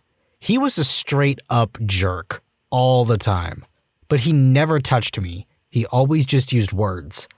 Liked to talk a lot of crap about me, as much as possible it seemed. He started rumors about me all the time, and the weird thing was, I never really understood why. Like, I never done anything to this dude. Anyway, in 10th grade, my mother, sister, and I went on vacation to Virginia, and we were gone for like a week. When I came back, everyone was keeping their distance and making weird faces at me when I walked by. My best friend came up to me and was like, "Micah told everyone your family all got body lice, and you had to be out of school for a week while you were getting rid of it." I tried to shake it off and not worry about it, but it was really freaking bothering me. That day after school, I was waiting on my ride, and Micah was also waiting on his ride. So I confronted him in front of like 15 other people and asked him why he was always talking crap and spreading lies. He tried to act tough a couple of times, but I wouldn't back down and told him, basically, in so many words, that this was going to be a fight and that we were past the point of talking. And that little coward ran from me. And so, a new rumor got started that Micah was a coward, only that rumor was true. And then he later got kicked out of school for selling pills to people, so I feel like everything worked out in the end. That I was in a drugs gang and moved away from a city because of rival gangs. I moved from London out to the countryside when I was 14 to 15 because my family hated the city. Just before we moved, one of my close friends was murdered by a gang that thought he was somebody else. He was completely innocent. It was just a case of mistaken identity. There's a picture online of him, me, and a few other friends. Someone at my new school saw this picture and assumed because my friends were all tough-looking black guys that they must have been in a gang, and I was friends with a guy that just got murdered in gang-related activity. People thought I was awesome, and so many of the popular kids wanted to be my friend because they thought I dealt white powder. The funniest interaction was a guy who shouted something at me, and I just told him to screw off and walked away. He's twice my size and could easily kick my butt, and starts wanting to fight, but his friends quickly step in and say how he should be scared because I know people that would mess him up. All of this wore off once they actually spoke to me and realized I was just another nerdy kid that happened to be friends with tough-looking people, one of which was murdered. Basically, people from the countryside were scared of black people and anyone that is friends with them. That I was gay. Somehow, they knew before I knew. I saw in an online forum thread that apparently I've taken up pizza baking as my new career. When the moon hits your eye like when you press subscribe, that's amore. And subscribe to Am I the Jerk too. Link in the description. This week, she's sleeping with the boss. We saw them share a bottle of wine after work. What an unfaithful woman. The guy's married with kids. The following week, she's a lesbian. During the party, she was hugging the girls while singing karaoke. Make up your mind! I can't be sleeping with my boss who's male if I'm a bloody lesbian, you twats! When I was in high school, for reasons unknown, I guess it went around that I was gonna bring a bomb into school. With this rumor going around, a lot of kids avoided me and often talked about me behind my back. Now, I found this situation hilarious and petty, so I decided to start pushing it along. I started carrying my lunch in a small wooden box that I carried around with the rest of my stuff that I would keep underneath my desk. When asked by other students what it was, I would reply along the lines of, "It's not your problem," or, "You'll find out eventually." Eventually, this drew a lot of attention, and a couple days later, the principal called me into his office, stating that I was causing a mass panic, that he called my mother and that he needed to see what was in the box when she arrived. Alas, it was only my lunch, and I played dumb to the rumors, and my mother was angry that she came all the way here just to see what I packed for lunch. Great times. When I was 13, I was dating a 17-year-old cheerleader. A kid saw me going into her house a couple times a week and sometimes in the yard together. Truth, our moms were friends, and my mom hired the cheerleader to tutor me because I know math goodly. That I was dating an older woman for cash. It was in my last year in high school. I started to work out and wear clothes that fitted me better, and somehow people concluded that my transformation from ugly duck to not-so-ugly swan had something to do with an older woman paying me for intercourse. More than one teacher tried to help me to, quote, get out of this life. God bless them. When I was 16, they had just put up goalposts in our local park. Me and a couple of friends were playing a game where you take 3 steps in the 6-yard box and then jump and grab onto the crossbar. It was too easy, so I decided to try and make it with just 2 steps. I ended up just getting my fingertips onto the crossbar, falling hard on my back, and pretty much snapping both my forearm bones in my right arm. I had to spend the night in hospital and missed a day of school. When I came back with my arm in a cast, these are just some of the reasons my friends had told people I'd been off. Toby, a boy in year 7 at our school who was a legit giant, must have been at least 6 foot at 12 years old, mugged me for my Aerobie Pro, shouted, "Toby smash!" and broke my arm. A huge dog knocked me down. I got hit by a car. I got hit by a car trying to get my Frisbee back from Toby. They pretty much changed the story for every person they told. We all got a good laugh out of it. Because I skateboard, I must love rough intercourse. I mean, I do love rough intercourse, but it's not because I skateboard? How are the two even remotely related? Visited Samoa in 2009 while a tsunami hit. A friend back home spread a rumor throughout our school that I was swept by the wave and broke both of my legs and almost died. Supposedly, 2 people cried for me. I returned to college at 30 after breaking up with my boyfriend and moving in with my sister.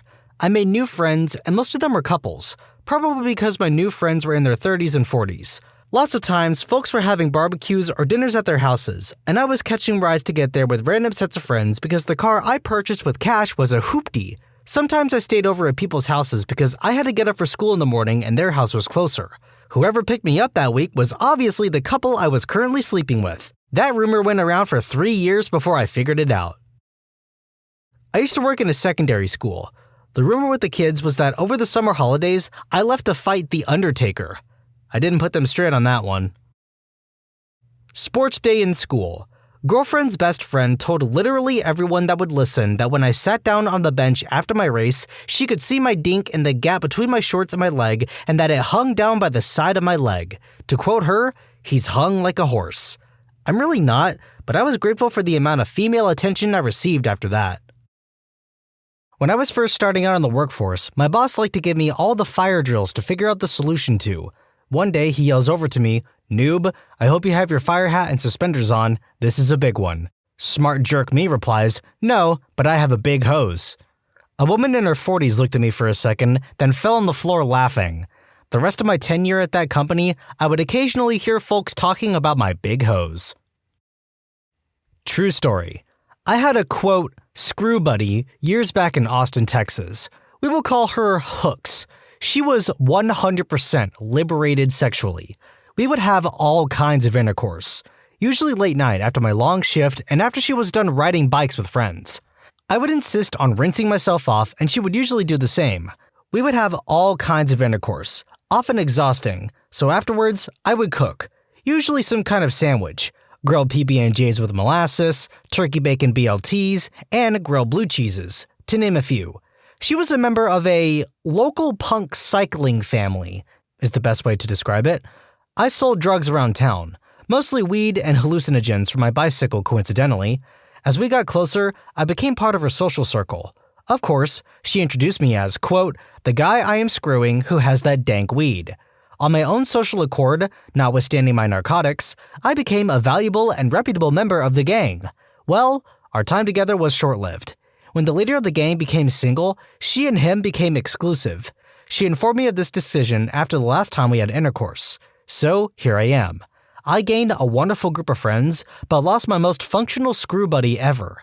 After a party, I was drunk and lonely, so I headed home to pleasure myself and go to sleep. As I am leaving, I see a female who was at the party waiting by the curb of the driveway, and as I passed her to ride towards my house, she joins me. She's going that way anyway.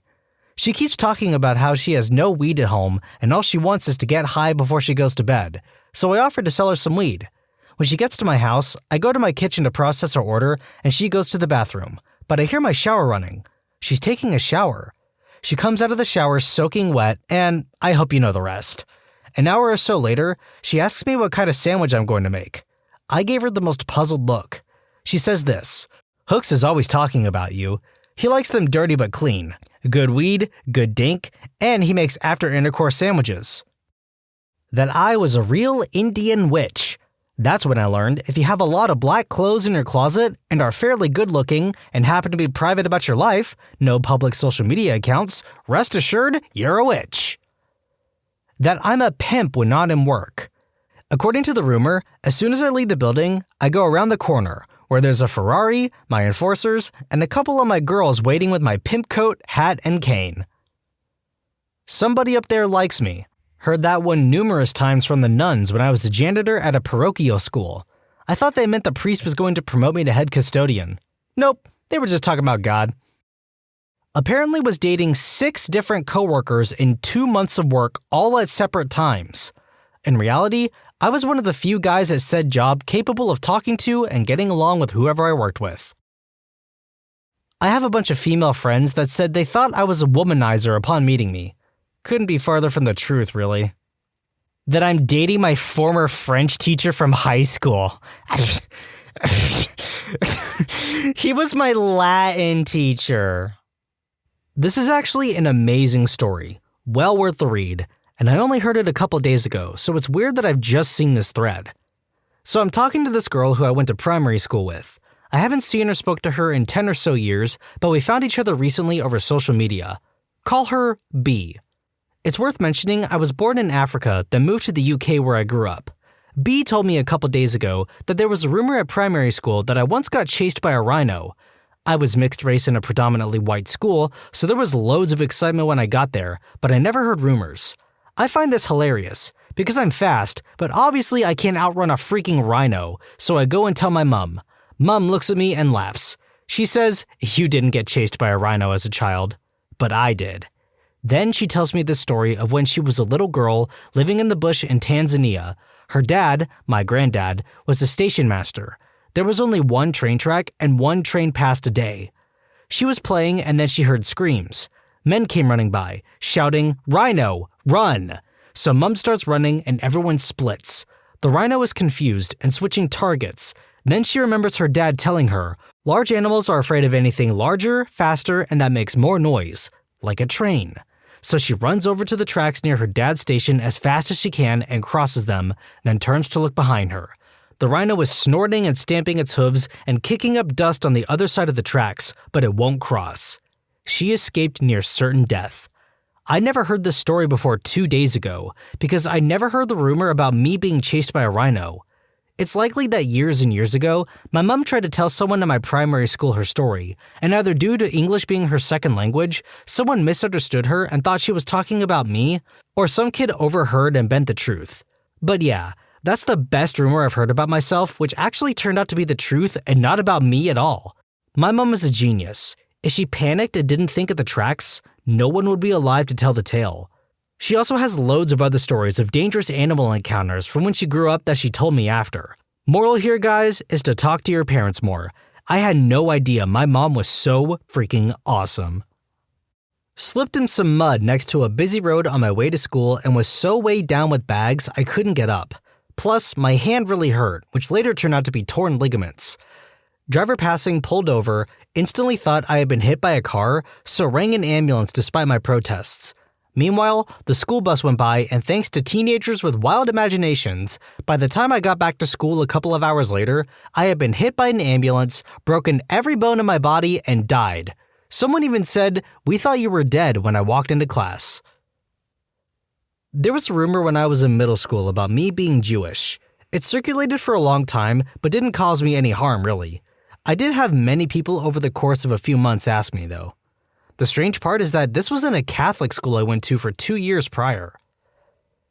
Really not interesting, but my husband's dad's, for the past several years my husband's, company is based in a small town, and there are always rumors around that we're either selling or going bust. We have been around for around 60 years and are still the biggest of our industry in our town, while expanding into other areas. When a former employee turned competitor, we prefer to work alongside our competitors rather than hurt them. started spreading the rumor that my husband was sleeping with the staff, I was ready to go postal on said former employee. Husband said, quote, "They've been trying for 60 years to bring us down. This isn't going to work either." And he's right. We're more successful than ever. TLDR, be graceful and hold your head up in business. Competitors will show their true colors. When I was in high school, I moved from Los Angeles to Columbus, Georgia, and switched high schools between junior and senior year there. Already being from California and talking funny, people kind of stayed away from me. When I switched schools in Columbus, I went from a mostly white school to a mostly black school. I'm black. But I didn't fall right into the sagging pants and lunchtime rap battles. I sat by myself a lot at lunch and liked to read my assignments and do homework at lunch so that I had more free time when I got home. Well, I found out towards the end of the year that because I listened more than I talked and often sat by and people watched, people judged, that everyone thought I was an undercover cop and was there to spy on the kids. And I'm not ashamed to say that I let them believe that until the rest of the school year. That I have killed a man twice. No, not two different men, but I heard at two different times in my life, two different versions of how I killed the same man at two completely different times for two completely different reasons. Stopped by a casual friend's house to see if he was around. Realized after I'd already rung the bell that I had a lit cigarette in my hand. Was 16 at the time. Was about to flick it away when his mom answered, so I quickly flipped it around my fingers, so my hand was sort of covering it, and tried to keep it behind my back. It was a breezy day, but she must have seen the smoke, and because she already didn't like me too much, she made the worst possible assumption, that I was holding a lit joint behind my back. Told her son I came over with the joint, and he then spread the falsehood to all sorts of other people at school. At that point, I hadn't even tried weed yet. I think that was the following summer. Just one in a long series of misunderstandings from my childhood. I was awkward, nerdy, and socially bereft, and people wonder why I never go to the reunions. When I was in college, I used to solve all the lab assignments in advance for a particular course and post the tutorials online in a forum accessible only by students, and not faculty members. The course and the lab assignments were extremely difficult, but I loved it, so I had no problem sharing the work I've done. The forum was anonymous, and you would use a nickname to post. Then one day, a friend of mine calls me and tells me he overheard two students talking on the bus. No, believe me, blank is not a student. It's an alias used by course teaching assistant to share lab solutions with us. Otherwise, nobody would solve them. It also catches those who copy-paste it. Fun fact, the course assistant later figured out that I was the one writing the tutorials and did nothing. The same lab assignments were used for the next 6 years. What's the most disastrous email fail that occurred in your workplace?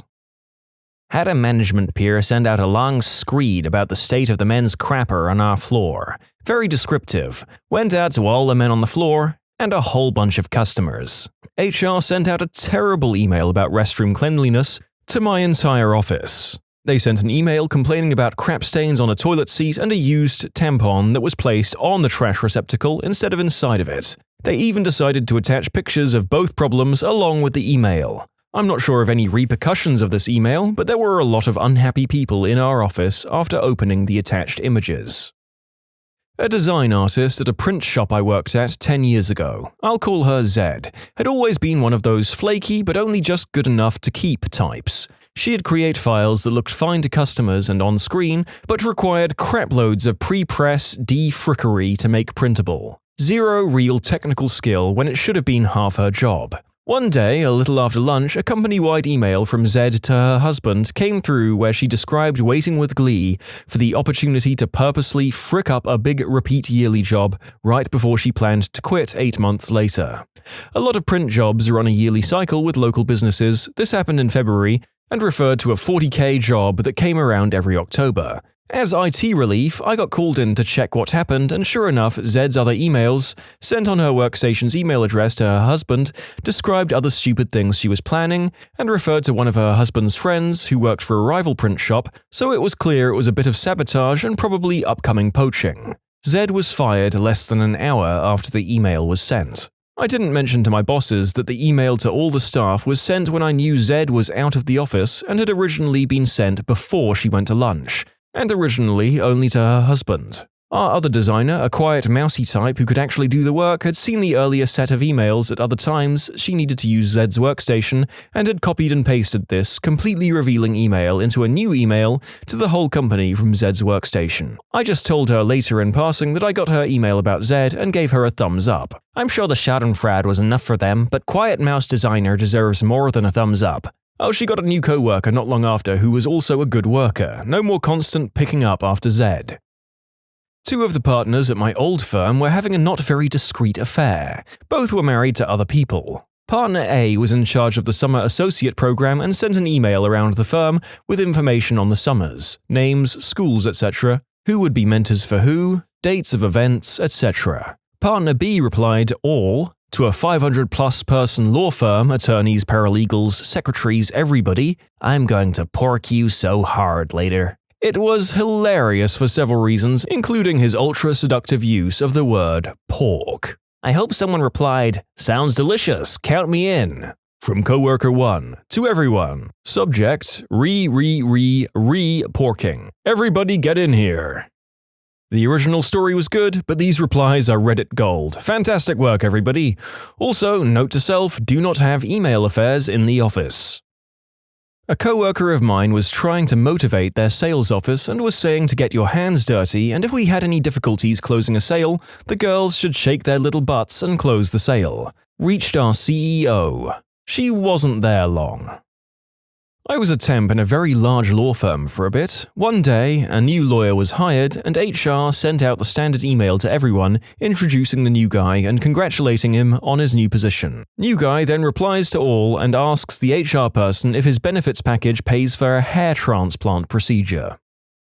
I used to work at a law firm, and one day an email went out to everyone, about 40 people, that was about a specific case and had very little relevance to my job position, so I ignored it. A few minutes later, I got another email from a different attorney with a snarky response. Well, an argument started between these two attorneys, still replying all to the office, and after about 6 or so emails, a third attorney wrote, "Yeah, well, my dad can beat up your dad. By the way, you've been sending this to the whole office." At my firm, about 50 employees, there's a partner that used to reply all to conflict checks and other emails that are sent to all employees with, "X city says hello." Right up until the day when another partner replied with, "No one gives a frick about where you are today, Bob. Stop being an attention whore." Kind of the same thing but different. I used to work for a company that was a vendor for Abercrombie & Fitch. I would send emails to different people that work at Abercrombie every day. One day, I sent a request to someone at the company and got an out-of-office reply that basically said, "I am no longer with A&F. F this crap. F this place.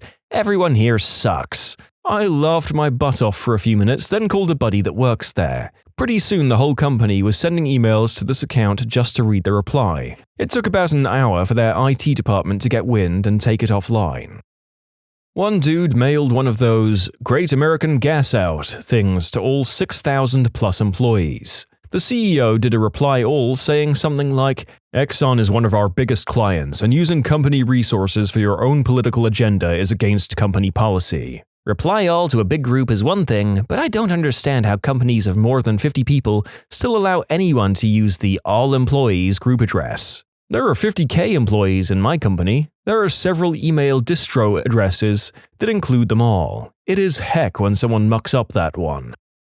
People would type their password into group chats thinking they were logging into a particular system. I heard about someone where I worked that meant to send out an email to the whole department, a couple of dozen people, to let them know that for their birthday they brought in donuts for everyone. People do this all the time. This guy, however, selected the email list for the whole company instead of the department. They were getting replies from employees in other countries saying things like, "Well, I don't know you and I can't travel there just for donuts, but happy birthday." About 10 years ago, I worked in a small office and a co-worker was telling a boring story to the whole office. My boss went to email me to complain. I was his sounding board, but accidentally replied all to another company-wide email. His message sent to the entire company, "I wish Donna would have emailed me this story so I could delete it." She saw the email a few minutes later, threw keyboard up in the air, grabbed her purse and ran out of the office. My boss had to profusely apologize the next day. "Out of all the stories I've read so far, this one makes me laugh out loud. I can relate. A senior manager has done this with me when we're on conference calls, but he sends texts. I was chatting with a guy who told me about the time he had to conference call with the US while he was traveling to Singapore, and the call was taking place at about 4 a.m. his time. He got up, joined the call, muted himself, and then went about showering, shaving, etc., getting his crap ready for the day. Then when he came back, he listened for about 30 seconds, then unmuted himself to ask a question, so it seemed like he was engaged. His colleague, who was traveling with him, staying 2 rooms down, texted him to ask, "Are you seriously paying attention to this crap?" We use instant messaging, and there have been a few times where someone messages the entire chat group complaining about someone else's work or just them being generally bad at their job. Usually that's quickly followed by, "Oops," as if that's going to make it better. You have to own that crap. If someone calls you on it, just answer back with, "Yeah, I think Becky in accounting is crappy at her job. So what?" Or message just one person, but that one person happens to be screen sharing with the entire group. I worked in a very large government complex, and someone once replied all to an email that was sent to the 500-plus employees with the caption, "This guy looks like Reggie, lol." The picture was of a large, hairy man in a Speedo. I have no idea who Reggie is, but if the caption was accurate, then he should consider buying some hair trimmers. Oh, poor Reggie. That story is very mean if it's about a male coworker, and it's downright awful if it's one of the women with the same name that I know exist. But also kind of an impressive level of cruelty if that is the case. I was working in an office during the Iraq War and get an email from some random private, "Y'all motherfrickers need to shut the heck up." Puzzled by such a blatant attack, I checked who this guy was and who he sent it to. I want to say that he sent it to everyone in command in Iraq, Afghanistan, and a few other places. Some say that private is still doing push-ups to this day. That private is the sole reason we began pulling out of Afghanistan. We had this guy from the main office, Pete, who comes up from time to time. He's an arrogant butthole. I'd decided that I couldn't stand that smug prick within literally 30 seconds of meeting him. Anyway, we had quite a bit of turnover in our department since Pete's last visit, so our boss wanted to schedule a lunch so he could meet everyone. So, his admin sent out a mass email to see who might be interested in lunch on Thursday. I replied back that I wouldn't be coming in because I had a conflict, and then I added, "Plus, Pete's kind of a frickwad." I hadn't realized that I'd hit reply all until I heard the scattered laughter from all over our floor. Our boss came over, invited me into the conference room and said, "I'd appreciate it if in the future you'd let everyone decide on their own terms whether or not Pete is a frickwad." Thankfully, Pete wasn't on the email. Working in the claims department for a huge insurance company, one time a claim handler sent out very personal customer information to the entire company. Every single employee, including the CEO, security staff, building staff, even cleaning staff. So that's bad enough. But then we have this other guy decide to reply all to that email, asking the other guy why he sent him this message, blissfully unaware that the first guy sent it to everyone in the company. So now the first guy responds, still unaware of what happened, telling the second guy he has no idea how that email went to him. So this email thread goes back and forth, reply all, these two geniuses investigating what the frick happened for like 10 replies. They finally decided it was a computer glitch. I don't know how they still have jobs. I'd have fired them for just not knowing how reply all worked. As someone that works in a place that complies to IDOWorkHereLady standards, holy crap, I'm surprised no one in management didn't freak the frick out. You can submit your own stories to be featured here on the channel. The story submission link is in the description below. And if you want to listen to some vibey music in the background, check out easymode, also linked below, and subscribe. A guy from my training class got fired for poor performance. He knew for months it was coming. On his last day before the obligatory "this isn't working out" meeting, he sent an email to every single person who reports to our work site. I work for a very large company, so hundreds of people estimating conservatively, that said nothing more than, "Remember, no one ever expects the Spanish Inquisition." I guess everyone thought it was prudent to hit reply all to send back their confused responses. For hours. My poor inbox was getting flooded by their stupid replies. That dude knew exactly what he was doing. Random user accidentally sends an email to an entire division of a large government agency saying she'll be late. Cue an hour of people reply alling, "remove me from this list," and then another hour of reply alling, "don't reply all." The "don't reply all" loop is hilarious. I've witnessed it several times. I'll never understand the stupidity of several different people saying "stop replying to all" in a reply all email over and over again. Someone got a hold of the addresses that emailed the whole of our university, woke up to 30,000 emails, half of them saying "please remove me from this list" and "guys, they can't remove you, stop replying" and "for frick's sake, you're making it worse." We also got subscribed to a ton of alternative special interest websites, had an Apple account made, which still occasionally makes transactions in Russia. It crashed my phone, the emails were so constant. Okay, this one is technically not reply all, but close enough. The Dutch Railway has a timetable app with push notifications, if your train is delayed or something. One morning last year, basically all people in the Netherlands with this app, that's millions, receive a push message. This is a test message. Dear colleagues, I checked with software and all messages have been sent and received, followed by, just so Hio believes it too. Hio is a man's name. This one dude accidentally sent millions of people a message just to prove his colleague wrong. The GM of my office was having issues with the sales team. He's been known to go overboard. This time he hit a reply all and called one of the sales guys a dirty fricking N-word. Needless to say, once HR got hold of the email, his 27-year career was over. This is off topic, but your reply reminded me of it. When I was working in insurance, we had a new trainee at our office in the claims department who had his first claim and was putting the info into the claims software. Part of this process included typing a condensed version of your conversation with the customer. This particular customer requested that he wanted to pay out of pocket for a bigger rental vehicle, and the new employee typed into the system, "Customer says rental vehicle size on policy is too small and instead wants an N-word car." Obviously, he meant to type "bigger car." Best part about it was the system would not allow edits of the file after 24 hours. He caught his mistake the next day, literally 30 minutes past the edit cutoff time. Co-worker's baby sadly did not make it to childbirth. They announced the funeral. Guy in sales replies all with his, "Congratulations to the deserving couple." Holy frick, that's the most cringeworthy thing in this entire group.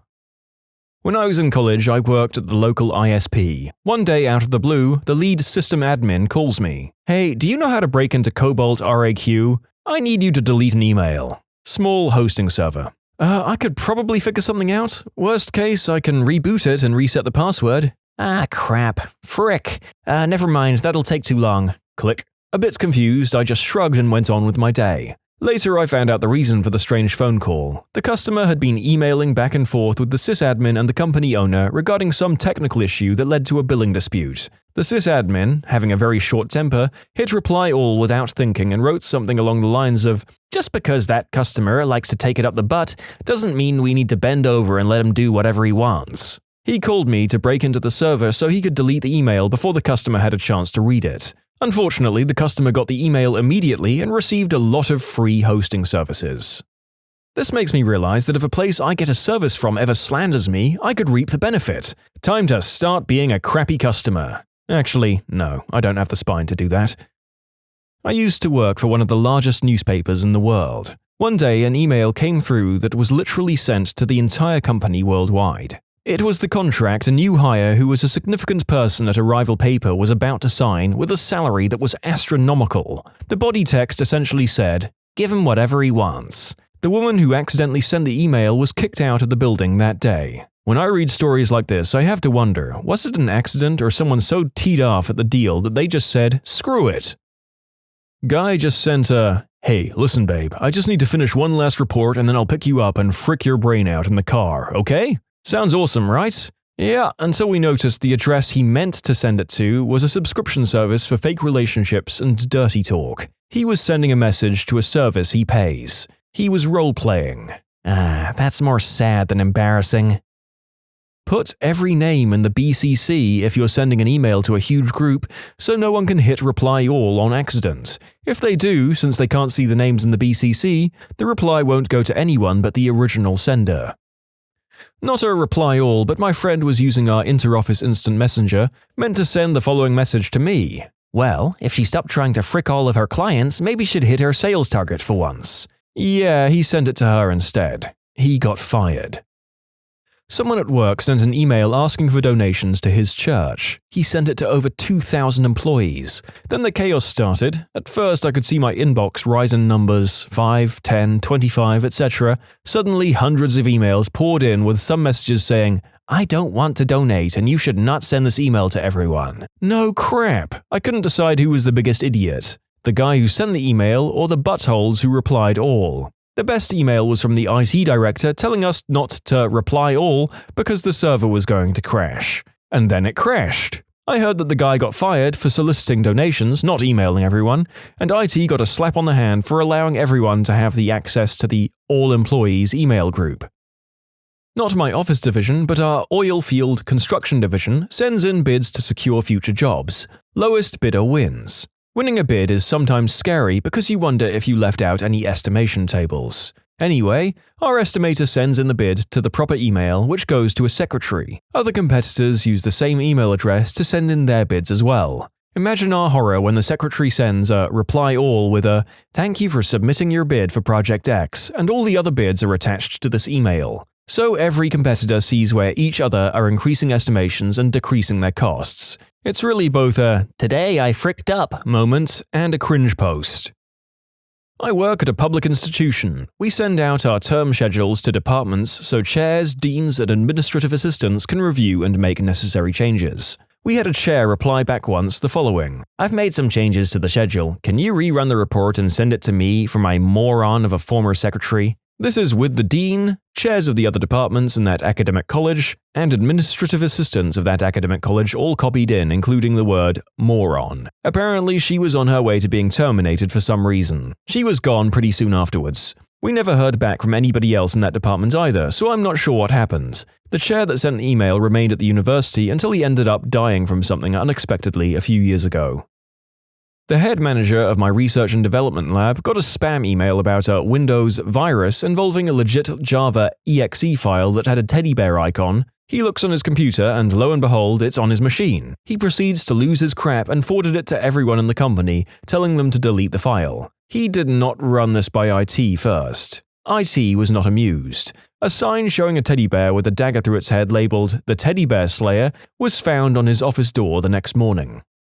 Our company uses an IM service that's divided into rooms for each department as well as individual chats. We had a temp one year who flew through her work but did it poorly. She completed something like 24 tasks when the average temp did 5 or 6, but I'd have to stay late or waste my time fixing them. It was too far into our busy season to do anything else. So one night I messaged my coworker, "Ugh, she did like 25 things again. Now I've got to fix them." And she goes, "Ugh, frick." And then a third person goes, "That sucks," and I realized I'd sent the message to our entire department, including the aforementioned temp. First time I ever made a coworker cry. It was so bad. I made up some excuse that we both knew was bullcrap, and I still cringe thinking about it.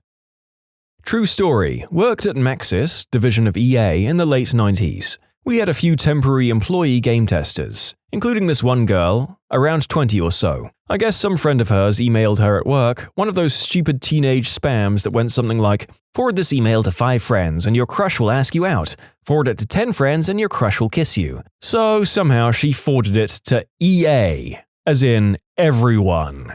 Every employee at EA, maybe 2,500 people at the time, I suppose. I think our email system allowed a recall function to pull it out of the inboxes of anybody who hadn't read it yet, and I think she tried that, but it was too late. It outraged enough people around the company, including Redwood City HQ, Canada, Florida, and Texas, that I saw her in her boss's office within the hour in tears. We never saw her again. Just last week, an email was mistakenly sent to over 100,000 people in at least a dozen different countries. After about 45 minutes, there were a couple of reply all responses. A decent amount of people replied all saying not to reply all, but didn't realize that the email server was backed up trying to send a few million emails. Some emails took over 10 hours from the time sent for me to receive them. This caused more people to say not to reply all as they hadn't seen anyone else's response saying so yet. Over the next 12 hours, I and every one of the 100,000 people received over 180 emails, all having to do with wondering what the original email was or telling us not to reply all. Over 18 million emails in total. A back-of-the-napkin estimation said it cost the company tens of thousands of dollars. For those asking for the calculation, If all 100,000 people lost 5 minutes of working time to this mess, that is 500,000 minutes, which is 8,333.3 repeating man-hours. I'll assume an average payment of $20 per hour per employee, which is a very low estimate. That's over $166,000 lost. Keep in mind that while not everyone spent 5 minutes reading through and deleting the emails, there were also people like me who lost upwards of 5 to 6 hours due to waiting on emails to get me started on a new set of work.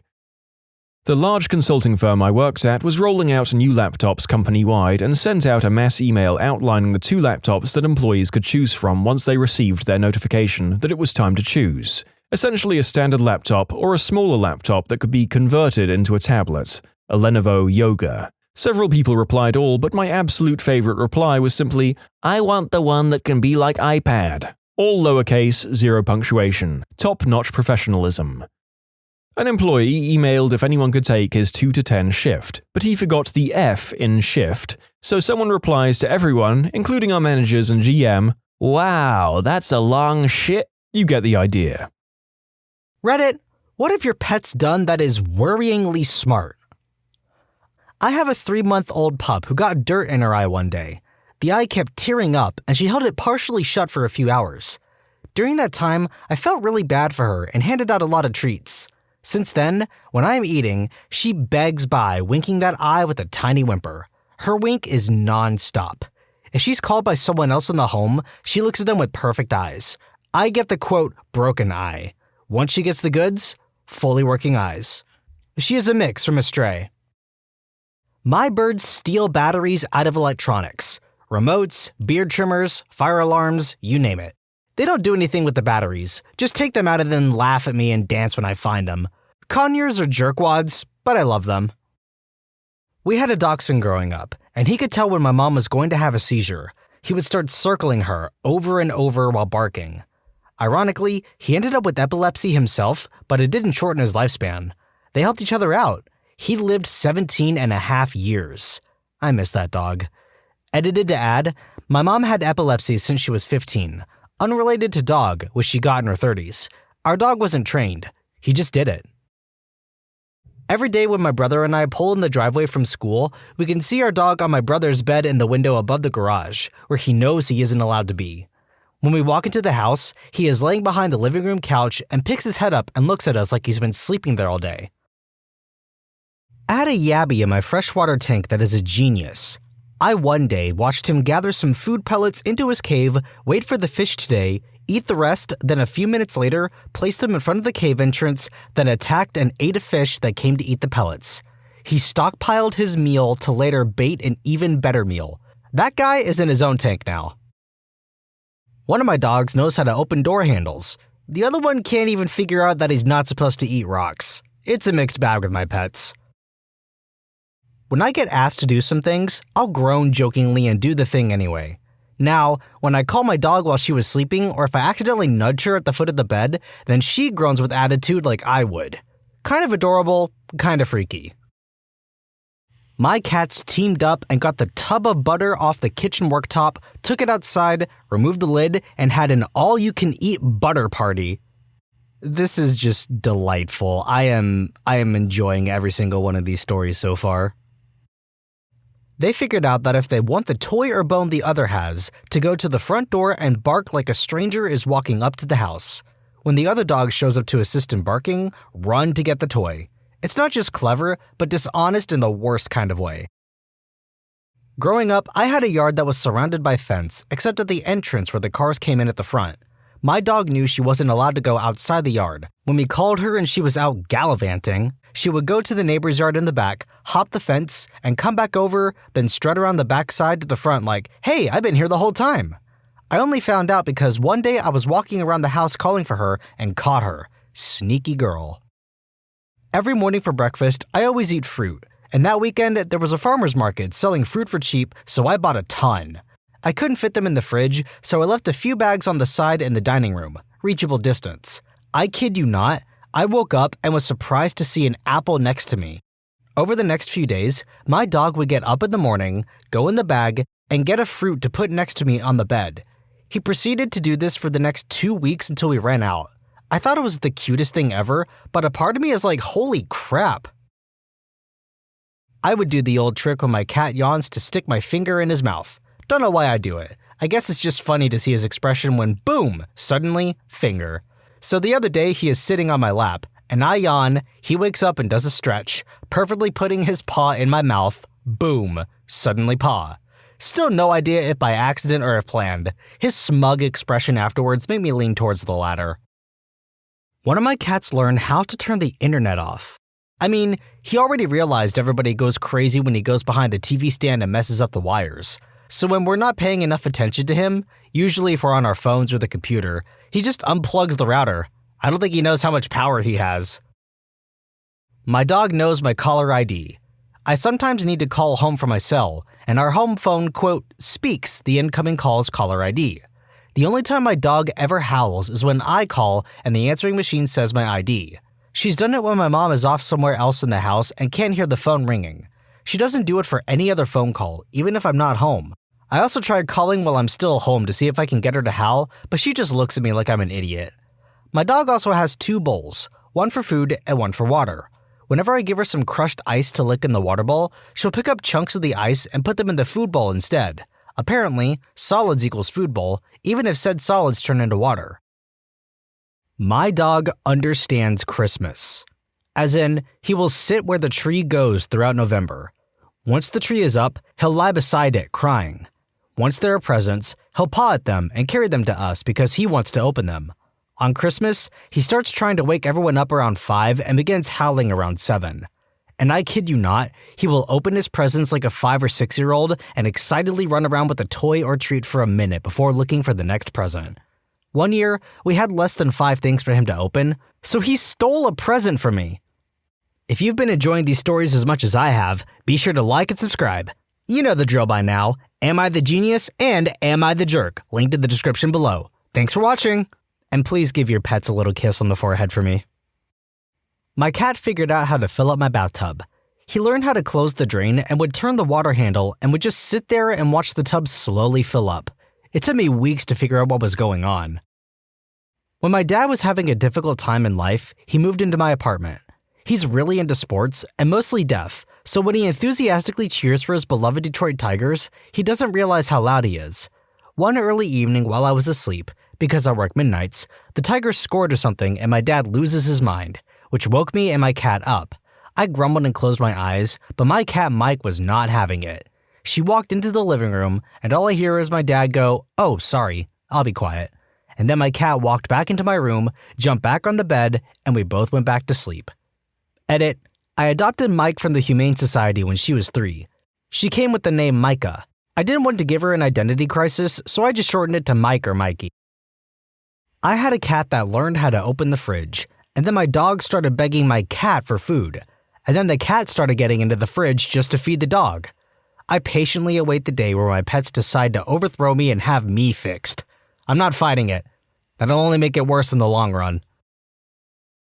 We used to keep my childhood dog in the garage while we were at school. She once found an old garage door opener, figured out how it worked, and buried it in an old dead potted plant in the garage. When we left for the day, she would nose around in the dead plant till the door opened and go play with the neighbor's dog in their living room, because she also figured out how to open their sliding door and let herself in. Edit: finding out was actually just luck. I had a half day from school. She had been getting out pretty much every day, and we had no idea how the door was getting opened. I was walking up the driveway, the door opened, and I saw her coming from over in that direction. Her nose had dirt on it, and there was dirt on the ground. Wasn't too hard to piece together once this happened. One of my cats systematically tests for weaknesses in my door. He jingles my keys on the wall. He knows that noise gets that door to open. He's finally managed to unlock the deadbolt with his little paw. If that jerk could turn the doorknob, he'd be gone. My fat cat has devised an alarm system by laying on top of my foot or having his foot touch my foot whenever possible so that when I get up, if he is sleeping, he will wake up just in case I am going to feed him. Not as much smart, rather worryingly calculated. On Christmas Eve, I was wrapping the cat's favorite treats because I'm that person. The 3 boys weren't too fussed about this, but Amber, the princess, wanted the treats now. Of course, she's a cat and has no concept of Christmas, so I gave her one of her normal treats and put the presents away. She was not amused by this. Now, the thing about Amber is that she never came upstairs. She had tiny little legs that made the journey too long, so she commandeered the downstairs instead. But that night, I was woken up by weird cat chirping. I opened my eyes, and on the shelf eye level across from me was Amber. I was confused as to A, why she was upstairs, and B, how she got on my shelf. As I was thinking this, whilst maintaining eye contact, she stuck out a paw and swiped one action figure off the shelf. I didn't react at first, so she did another, and another. By the third, I realized what she was doing, and I said her name in shock, to which she hopped off the shelf and left my room like it was nothing. And that confirmed my suspicions that Amber held grudges and exacted revenge. My dog likes to sleep in the kitchen. Most nights I am up late on my desktop working, which is near the kitchen. When he gets annoyed at the light, he goes behind the curtain to make a blindfold that covers his eyes. It could take him a few tries to get it just right. Back when I was a kid, my family had an incredibly intelligent Cavalier King Charles Spaniel. She had somehow managed to learn several dozen different words, to the point where we could tell her to go find certain people, to wait for us in certain rooms, or to pick out specific items from her collection of about 15 different toys. This dog would even obey remarkably detailed commands combining those elements, like, go get your hedgehog, then bring it to Dad in his office. Suffice to say, she was a remarkable pet. Now, this dog's favorite toy was a little stuffed animal that was vaguely shaped like a human, which we referred to as her, quote, baby. She would wrestle with it, tote it around the house, and keep it right next to her whenever the family would gather to watch a movie or something. After a year or so of such adventures, though, the toy started to get a little bit worn out, so my mother decided to replace it. In an effort to, quote, surprise the dog, she discreetly put the old baby in the garbage, then stood in the middle of the living room with the new one behind her back. Coyote, my mother called. The dog's name was K-O-D, though we pronounced every letter. Coyote, come here! As expected, the dog came bounding into the room, a happy spring in her step. Where's your baby? Go get your baby! Everyone expected the dog to approach the corner where her toys were kept, discover the item was missing, then mount a search for it. She'd done similar things in the past after all, with hide and seek being one of the many games she seemingly enjoyed. But rather than behaving as anticipated, Coyote trotted over to the trash compactor and started pressing on its foot pedal with her paws. She wasn't heavy enough to get the thing open, but the intention was clear enough. In the end, Coyote wound up with 2 babies. TLDR, clever canine counters caper. I have 2 horses, Red and Mickey. They are yarded next to each other, and there was enough of a gap in the fence that a clever horse may work out that they can just manage to pinch the other's hay through it. Red took it a step further, and realized that if he could steal Mickey's hay, Mickey could steal his. So he waits until Mickey is distracted by his bucket feed, and then Red takes his own hay from his own feeder and deposits it across the yard where it's safe. He then goes back and takes Mickey's hay and deposits it where it's safe. Then Red eats his hard feed and 2 lots of hay. We had to move all the hay feeders.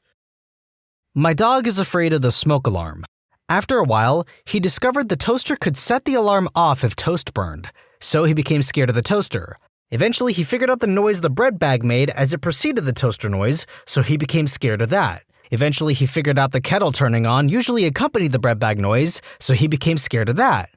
Now we have just reached the point that he has figured out the time of day we go into the kitchen to turn on the kettle and open the bread bag, so he has scheduled his fear to that. I'm always blown away how he has been able to figure all this out. Not sure if it's really that smart, but it impresses me.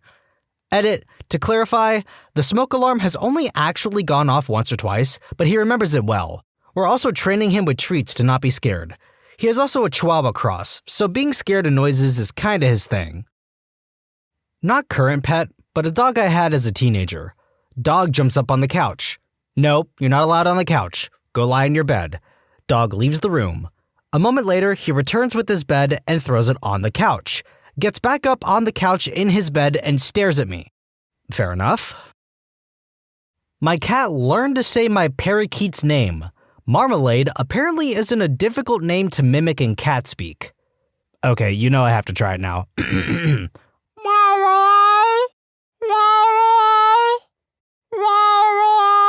Okay, I'll stop now, I'm sorry. My dog has crapped on the floor and casually placed my husband's underwear over it. stolen the cat treats bag and hid it behind the entertainment center, has been the only dog to break out of his boarding kennel, find his own bag, and walk around the front waiting for a walk. He's a jerk, but such a sweet baby. My cat taught herself to fetch and hugs my arm for attention. She learned that when I tap twice on a surface, I want her there. She follows me around because I give her hugs and food. She also knows that she shouldn't go outside, she was a stray, and stays clear of accidentally opened doors now.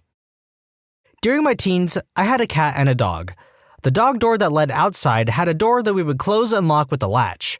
The cat learned how to not only shut the door, but lock it as well. So, she started locking the dog outside when we went out.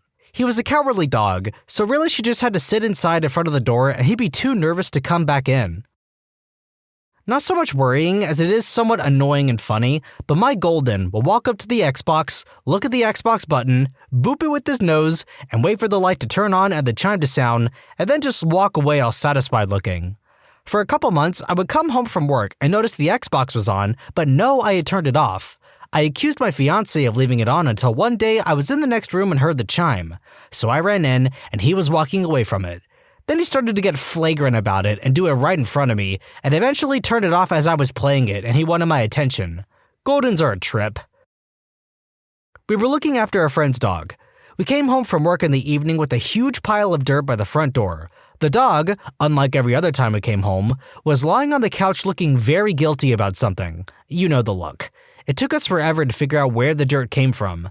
We had an old flower pot downstairs on a shelf. The pot had been emptied by the front door, and the pot returned to the shelf like nothing had happened. Where to begin with this question? My pup knows that she's not allowed in the kitchen, so she assumes that the cat isn't allowed either. Of course, when he inevitably goes in there, she'll run over and either do a quiet bark or nudge my feet until I'll look at her, and she'll hurry me towards the kitchen to tattletale. Same goes when the cat is scratching on furniture he's not supposed to be or meowing. Can't think of anything else at the moment, but this definitely isn't the only example. My cat was displeased to be shut out of the bedroom when one of us was playing with the Oculus Rift. Goes to show how old this post is. You can't even get one of those now, they're discontinued. So she scaled the laundry rack to the top of the bathroom door, jumped from there to the roof window, ambled across the roof, and dropped down into the bedroom through the other open window. Then jumped on my husband's lap. He was rather surprised, as you can imagine. She was 6 months old at the time. My dogs are stupid idiots, so this may not exactly be worryingly smart, but one of my pups has successfully punked me a couple times when it comes to stealing my takeout food. He knows the rules and obeys them generally. He's no anarchist. But he's smart enough to bluff, like, when I'm chowing on my Indian takeout, he'll politely pace around avoiding eye contact, like humbling his butt to the rules he knows he is supposed to follow. Out of the blue, he'll snap into action and snag a dumpling and flee into the yard to feast on or bury that crap. He's learned that if he acts fishy, I'll keep my guard up, but if he acts like a good boy, I might slack some and trust him, so he'll throw down the bait and switch. When I lived with my parents, we had an enclosed garden for the cat. My dad would go out of town overnight. When he was away, he was outside a lot and didn't eat as many snacks between meals. He had a traveling bag that would be in his computer room when he was home. Our cat figured out that she can find out if he's home by checking if the bag is there.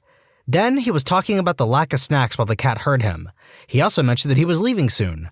Our cat proceeded to go out, catch a mouse, not kill it, and put it in his bag. I have rats. 6 boys in one cage, 4 girls in another, and a solo boy in his own separate cage. Solo boy has behavioral issues, so he can't be homed with anything but himself.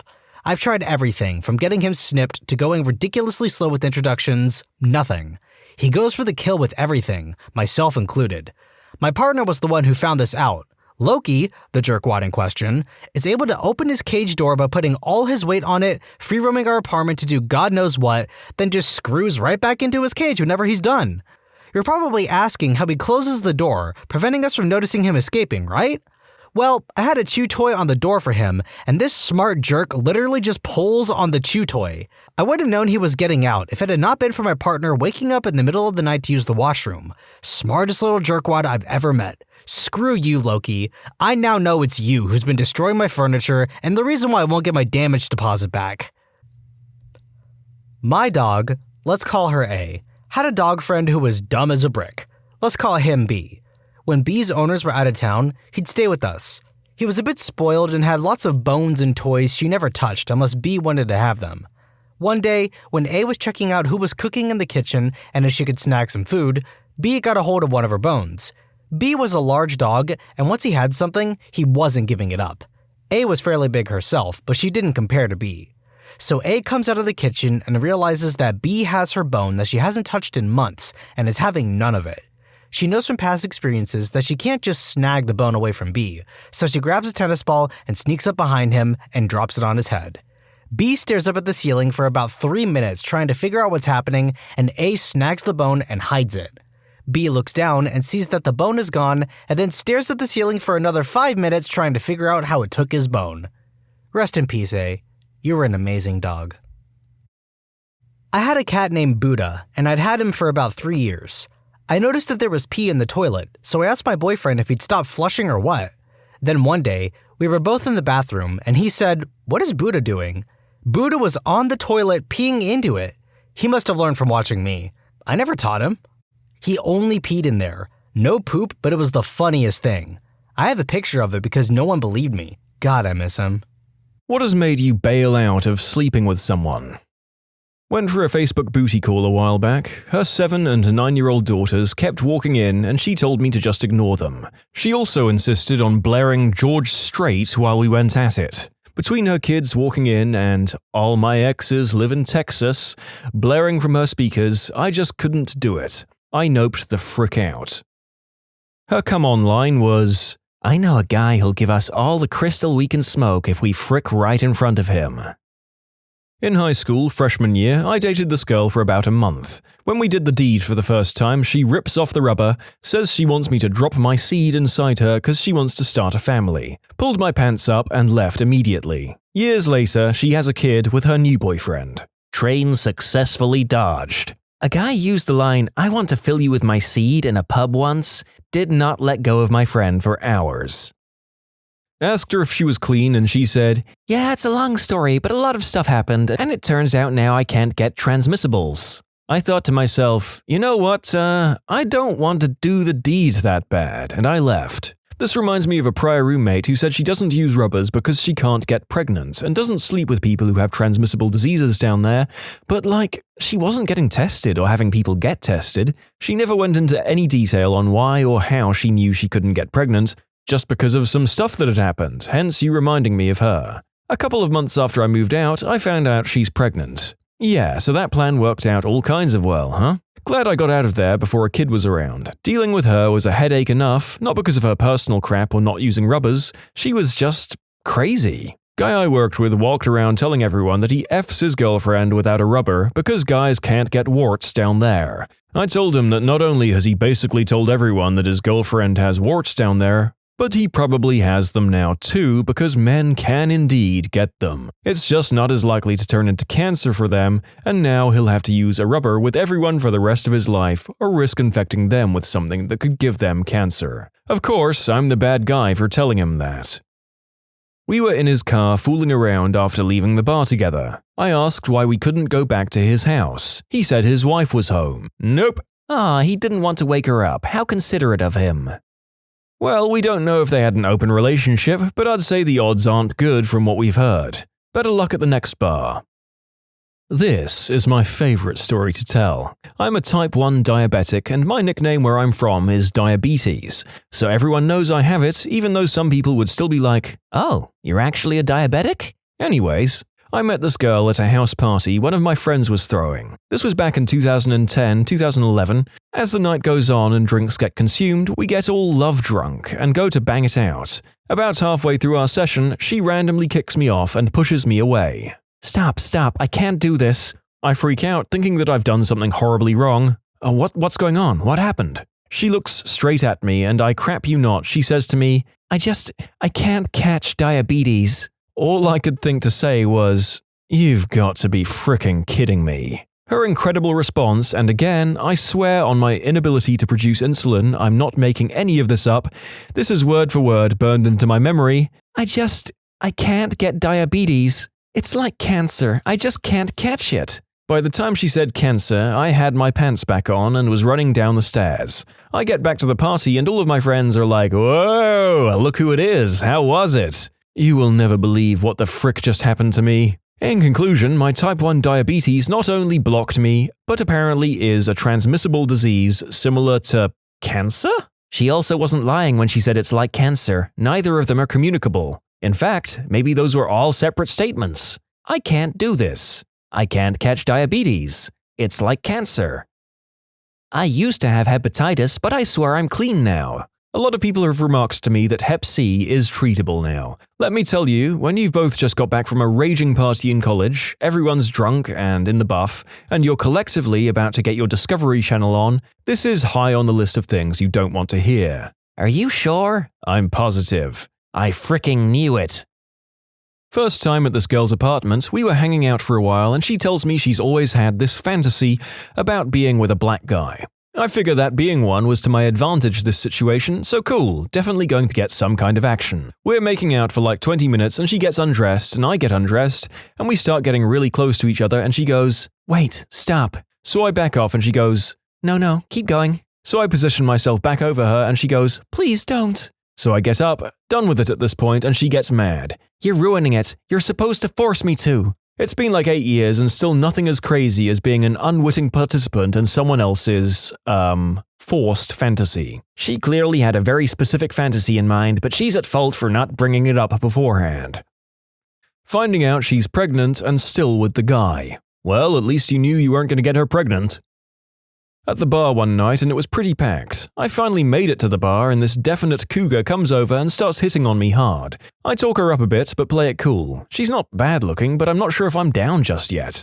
I finally ask her what she'll have to drink. I wanted to just go ahead and buy her the drink, so maybe she'd back off a bit since I knew that's what she wanted. Got her some sugary mixed shot and she threw it back, leaned in lightning fast and laid her lips on me. I pulled back after a second as this hot younger chick ran up and screamed, "Mom, get out of here! You're ruining my night!" Instantly turned around and got away from that fricked up family reunion.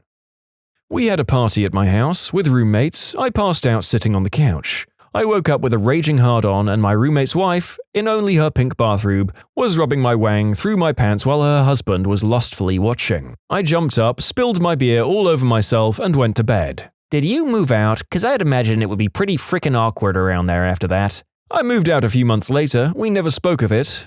I found they replaced me with a cam girl they met online, which means my old room must be her new studio. Prior to divorce, wife wanted to have unprotected fun out of nowhere, after literally 6 months of refusing to put out. And I suspected she was trying to get pregnant to prevent the impending separation. Nope. Or she'd barebacked someone else and wanted you to foot the bill. I felt something rubbing against me while I was inside, and after feeling around in there, I removed a very grey, very soggy, old tampon. That was the end of the night for me. I mean, you probably saved her a trip to the ER. I was the noped-on person, and I don't blame the dude. Short version, I started crying about my ex and threw up. I literally never throw up from drinking, so that was a weird one for me. At least we were in my place and I made it to the bathroom. Yeah, he noped and I cried and begged him not to leave. After that, I decided drinking with a broken heart is a bad idea. Well, at least you have the hindsight to learn from the experience. Hope things are going better for you now. A girl I used to date and I were doing the deed in the dark. Unbeknownst to me, my nose started bleeding. I went to grab her chest, and they were wet as frick. It took me a while to realize what was going on, but once I did, I immediately stopped. It was pretty embarrassing as she was covered in blood. It was a really hot summer with no AC, so apparently she just thought I was sweating intensely. Asking me to just take her when she wasn't expecting it. To be clear, she had a fantasy of being taken against her will, whereas it was my very first time to be getting it in, so to speak. I was not okay with it. Finding out the guy, who at the moment had me in a very uncompromising position, got off on the idea of forcefully infecting others with a transmissible disease. I didn't stick around long enough to see if he was actually serious. I stopped hooking up for a good long while after that one. Got to his place, walked into a room and saw that it was completely bare except for a couple of lights and a tarp spread across the floor.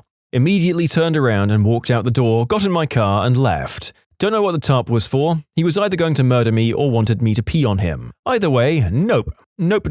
Do you like Huey Lewis in the news? Is that a raincoat? The dog jumped on the bed and started to lick the girl down there and she didn't push the dog away. She took off her shoes and the smell could have killed a horse. It nearly killed me. Smelled like a hobo in a recycling room. The mood was killed, I was nearly killed, I left both disgusted and concerned. Pretty girl though. Almost lost my virginity, but I didn't because of Pokemon. I was a teenage virgin in a long-distance relationship. Boyfriend calls, says his parents will be out of town and I should come over. I scramble, trying to figure out what people wear to do this, and we didn't even have Walmart in my town to buy lingerie, let alone somewhere classy. I make the 2-hour drive, we started making out in his bed, get a little hot and heavy, and I undress down to my hottest undies. He gets up and goes to his desk, and I assume he's getting a rubber, which got him a huge bonus point from me, because it was my first time and I didn't really know how to ask about stuff like that. Instead, he pulls out a sketchbook, beams at me, opens to a page, and goes, "See this drawing of Charmander I made?" I say, "Yes," and then he comes back to bed and starts flipping through his sketchbook, showing me his Pokemon drawings while I sit there in my undies, stunned by the turn of events. We do this for a good 15 minutes, then later he tries to get us started again, but I was just not having it. We fall asleep, still virgins, and woke up to watch Power Rangers because why the frick not at that point, right? When this girl I was hooking up with kept talking about how babies brighten her day, then she insisted we didn't use protection. Wise move, my friend. You can submit your own stories to be featured here on the channel. The story submission link is in the description below. And if you want to listen to some vibey music in the background, check out easymode, also linked below, and subscribe. Had a great first date with this one, a blast. Went back to her place, started to hit it doggy. She reaches over to her nightstand and pulls out a rolled-up pouch, unrolls it and pulls out a syringe. Asks me if I've ever tried smack. Instant limp eggplant. I broke the frick out so quick I don't even remember getting dressed. This thread is pretty much a PSA to keep your private parts clean. So many filthy eggplants and manky tacos. Do people not wash? I have a few instances I can think of. Number 1, while in the middle of losing my virginity after sneaking a boy into my room, in the wee hours of the morning he suddenly jumped up and started pacing the floor. He really needed to crap, so I said the bathroom was immediately outside my door to the right. He opens the door and then slams it shut. My dad was in the kitchen, which was in clear view of my bedroom door. He ended up just standing there and crapping himself. I'll never forget that smell. And I didn't have air freshener, so I sprayed some flying insect spray that had a sweet smell to it. Anyway, when the coast was clear, I escorted him to the bathroom where he gets in the shower. I had to make it look like it was me showering, therefore, I had to sit in the bathroom while his crappy boxers stunk up the place. He gets out, puts his boxers in a few plastic bags, and changes into fresh clothes. Then he tries to continue doing the deed. I was like, you can go out the window? We still keep in touch on Facebook and he uses that as a funny story to tell our mutual friends. Number 2, I picked up a dude at a bar who was hands down the funniest person I'd ever met, and that was severely attractive to me. It also helped that he was just generally attractive. While going down, he asked me if I could take some pictures of him with his phone. I grab it and as I'm taking the picture, his girlfriend sends him a goodnight text. I just hand him the phone, and he lets out an exhausted sigh. She won't stop telling me she loves me and I don't want to lead her on. Okay, kind of uncomfortable, but we keep doing the deed. He starts to get very rough with me, biting everywhere, making my lips bleed, calling me a whore, basically using me as a doll. Which would have been fine if discussed beforehand. I don't like to be ambushed. Then he grabs me by the throat and demanded I told him I loved him. Freaked me the frick out because of his crazy eyes. I had this intense sense of dread that's hard to describe, but it felt like in that moment I was in danger, so I just pushed him off me, grabbed my clothes, completely wordless, and literally walked into the apartment complex hallway in the buff where I got dressed in the stairs. Number 3, and last but not least, the guy who, while I was lying undressed on his bed waiting for him, proceeds to casually pull out a syringe from his nightstand and shoots up right in front of me. He slid onto the floor giggling, and I just got dressed and left without him even noticing. Very blatant, very obvious warts down there. He said they were skin tags. Dude, I know warts when I see them, and I don't need that stuff in my butt. Did the deed on the 3rd date. Things were going well, and then as we're lying there, she says, "Now that we're in a relationship, I need to be the one in charge. That means no adult magazines and I need to access your Facebook account and email so that I know you aren't cheating on me." I noped out of that one. An honest question. Did she think you couldn't get like a million new Gmail addresses for any hush-hush stuff even if you gave her your main address? Oh, and zero trust is a wonderful thing to build a relationship on. I was going down on a lady on her couch when she stopped me. She rolled onto the floor and reverse army crawled into her dog's bed and told me to take her there. Her 2 Cocker Spaniels were now awake, standing at attention on the side of their bed. I noped the frick out of that scene. Look, folks, if you're doing the deed and are both into this, then as far as I'm concerned, you can do whatever you want in your own home. But it is a bold move to try to move into this without discussing it with your partner first.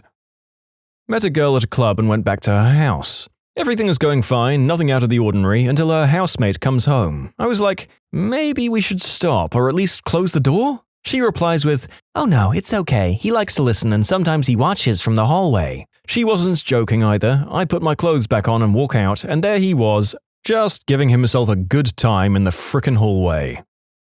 I was on vacation in the Dominican shortly after graduating high school with 5 of my friends. Met this cute Bolivian girl in our resort, and we hit it off. A few hours later, I'm in her room. We're going at it. She repositions onto her hands and knees and tells me to put it in her butt. I ask for lube and she hands me a bottle. I was giddy with excitement because I'd always wanted to do this. I lather up both of us and slowly slide it in, but she had clearly done this a few times before now. Now I'm pumping her hard and have thrown caution to the wind. We hear a keycard go into her door and the handle turn. She frantically whispers, "Novio," boyfriend, and I realize that I have 3 seconds before I get my butt beat. I pull out at lightning speed and she yelps, liquid crap sprays all over my stomach and wang, and I grab my shorts off the floor and run out of the balcony and hop the ledge. Thank God that room was on the first floor. I don't think the guy chased me, but I sprinted away. Still very much in the buff and definitely covered in crap. I cleaned myself in the ocean and hit the bar. I just love the image of her boyfriend coming in and seeing her undressed on the bed with a stream of crap all over the mattress. I wonder if the absolute shock of seeing that maybe distracted him from realizing the full context of the situation. We should get you to a doctor. That's the 3rd time this week. Went to a very alternative punk girl's place for a booty call. She said she wanted to take a bath together and I was all for that. She goes to run water while I finish my drink. We're getting into it and head to the bathroom. We strip down and I get in the bathtub and sit down. Then I looked up at her and she was pulling razor blades out of a cabinet. She wanted to cut me and have me cut her. Nope. I have never gone from soaking wet to fully clothed and walking down a sidewalk so quickly in my life. I ghosted that girl and I have no regrets. She started rubbing my chest in the exact same way my ex used to, and I realized I was still super in love with her and started to cry. She noped the frick out of there. It was after a hookup. I wanted to leave and he tried to cling on to me saying, "Oh, please don't go. I want to show you to my roommate." Spoiler alert, his roommate was in the freezer in pieces. Her son coming into the room and sitting down to play Xbox and her telling me it was okay to keep going. Playing Xbox, he's probably used to people fricking his mum by that point. When she took off her undies, it immediately smelled like 8 cans of shark crap. I told her I needed a cigarette and hit Mach 3 out of there. She had 5 stars tattooed just above her hoo-ha. Wasn't going to lay pipe, but with ratings like that. I let a woman take me home from a pub here in Edinburgh. She seemed a little bit sleazy, but she had a J-cup. Honestly, that had sort of got stuck in my eye and my imagination. When we got to our place, it was about 2 a.m. There were like 7 kids running around the flat, eating cake and candy and drinking iron brew straight from 2-liter bottles. They were, most of them, about 12 years or less of age, except one sullen 16 to 17-year-old boy who sprawled in the chair staring at me, and the dog running around. I went to the toilet and there was dog crap in the bathtub. The wheels for my mega bosom fantasy night had just fallen off the wagon. I sort of didn't know what to do at first. I didn't want to stay, but I didn't want to tell her in front of our little tribe that I wanted to bail, and then have to sit there and wait for the taxi to turn up on the outskirts of the city, in a housing estate, and risk some sort of confrontation that could turn into a horror show. So I went to bed and fooled around a little bit and then claimed to be too drunk. She drove me home in the morning. No way I was getting involved in that scene. My ex didn't have a rubber, so he wanted to use a sandwich bag instead. I left with so many unanswered questions in my head like, did this guy really ask to use a sandwich bag? Is that a thing? Are people really using sandwich bags as protection? During my drunken single heyday, I met a woman at a bar during my friend's birthday outing with whom I hit it off. We even made out in one of the restrooms. Sleazy, I know. We get back to her place and she informs me that her roommate will be home soon. Turns out he was her on and off again boyfriend who had helped her, financially, to get through her cancer treatment. Overwhelmed and quite uncomfortable, I decided to bolt, despite her insistence. After I left her apartment, I managed to get myself lost in the building and couldn't find a viable exit. I ended up having to crawl out of a window and managed to get out onto the street side near the building. I walked toward the main drag and ran into the birthday boy. We had a drink and parted ways. Single life in New York City never gets old. Spooning after first date wild fun times, he hugs me like a vice and says he's going to take me to Vegas tomorrow and we'll get married. He was dead serious. I was a puff of smoke. For the train of people saying, "You got Mosby'd," and living in the slim hope that I can resurrect my inbox, here's the tail end of this little snapshot into my fun time nopes. I wasn't Mosby'd that time anyway. Whatever the female corollary to "don't put your wang in crazy" is, it applied to this sitch instead. He harassed me for weeks, but silver lining also revealed himself as one of the greatest insult artists on the planet. I wasn't even fully terrified half the time because his diatribes were genius. A few months later, he had found a new target and married her. They're raising his young daughter together and he continues his job as a paramedic, who might just roll up to your car wreck if you live in Atlanta. Every time I see an ambulance from that particular service, I still hold my breath. Oh, time for a food sin episode. Subway workers of Reddit, what's the grossest sandwich you've seen ordered/had to make? When I worked at Subway, there was a family that came in, the parents and their 2 sons. They would always order meatball footlongs and want all the veggies twice. You can never pack on enough lettuce either. You couldn't cut the dang thing. Good luck trying to smash it down enough to even wrap. That times 4 every time they came in, plus a ton of mayo. We used to do rock, paper, scissors in the back to see who had to deal with them. The guy had some kind of intellectual disability or something. He ordered a foot-long meatball sub with extra marinara and extra every other sauce, which at the time would have been yellow mustard, brown mustard, ranch, chipotle, light mayo, regular mayo, yes, both, and sweet onion. He had a companion with him who kept asking him, "Are you sure you want all that? That doesn't sound like it'll taste very good. Are you sure?" But he was not deterred. The companion came back up to me later to thank me and let me know he ate the entire thing and loved it. This mom and her kid would come into my store every Wednesday, and after the mom ordered something normal, the kid, who would always order himself, would ask for a, quote, plain sandwich. The first time I had to ask, but after that, every Wednesday, when I saw them walking up, I'd start working on that little guy's toasted bread and ketchup sandwich.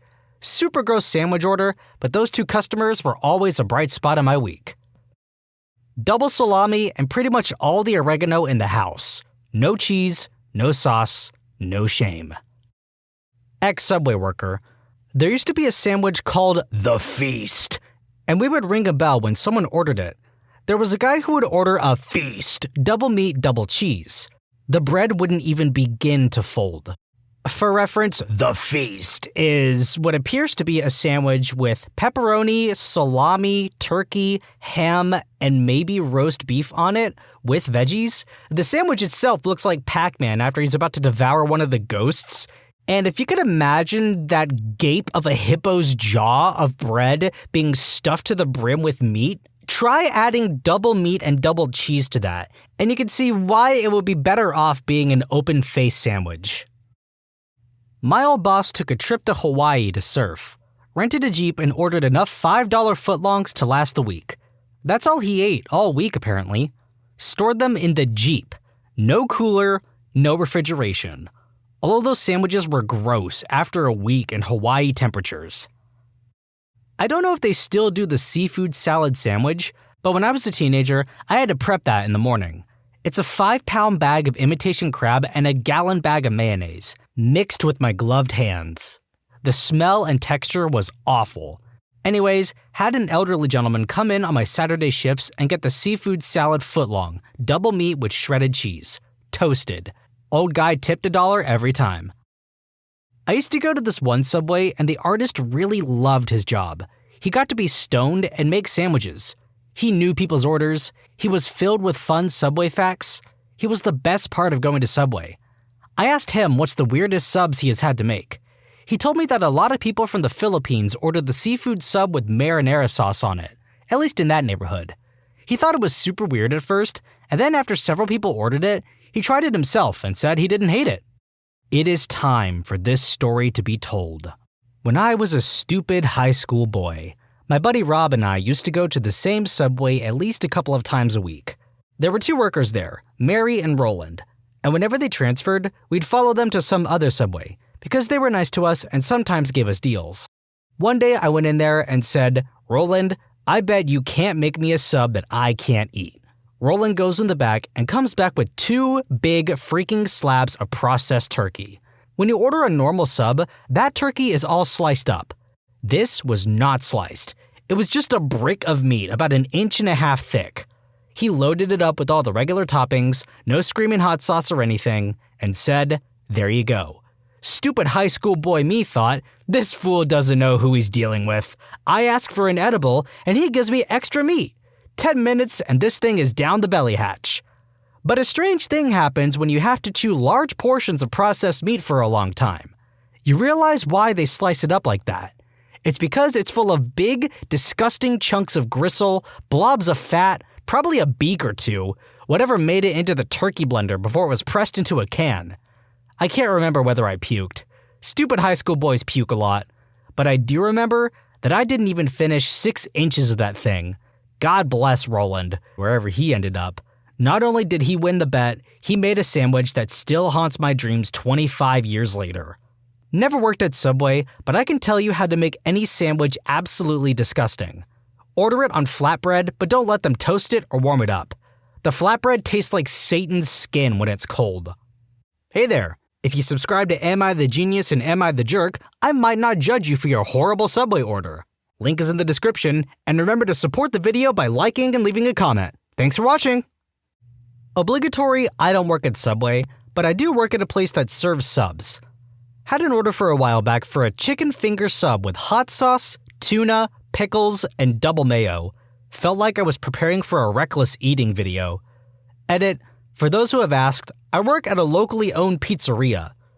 Okay, this contextualizes things because in my head, if you work at a pizzeria, the pizzas are really the main focus, not the sandwiches. So you have a specific way you make the sandwiches, and there isn't really a lot of modifications you can do. What I think this person did is that he saw that the place served chicken fingers and subs and had all of these toppings that were put on the sandwich and said to himself, "Oh yeah, I want all of that." He was just making up his own crap for the sake of making up a sandwich. Like, I hate the idea of the sandwich, but you gotta admire the man's creativity and opportunism. Okay, check it. Dude comes in like he's never been to a Subway before, which, that's okay. I'm ready to help. But he also acts like he has never had nor heard of a sandwich before.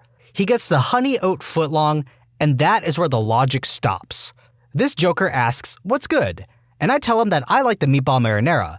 He gets that, with extra marinara mind you, and before I can even ask him about his cheese choice, he points to the tuna and goes, "Ew, what's that?" I tell him what it is, he takes a good minute to think, and then he's like, "Okay, I'll get that too." I pause for a second, trying to process what he is asking me.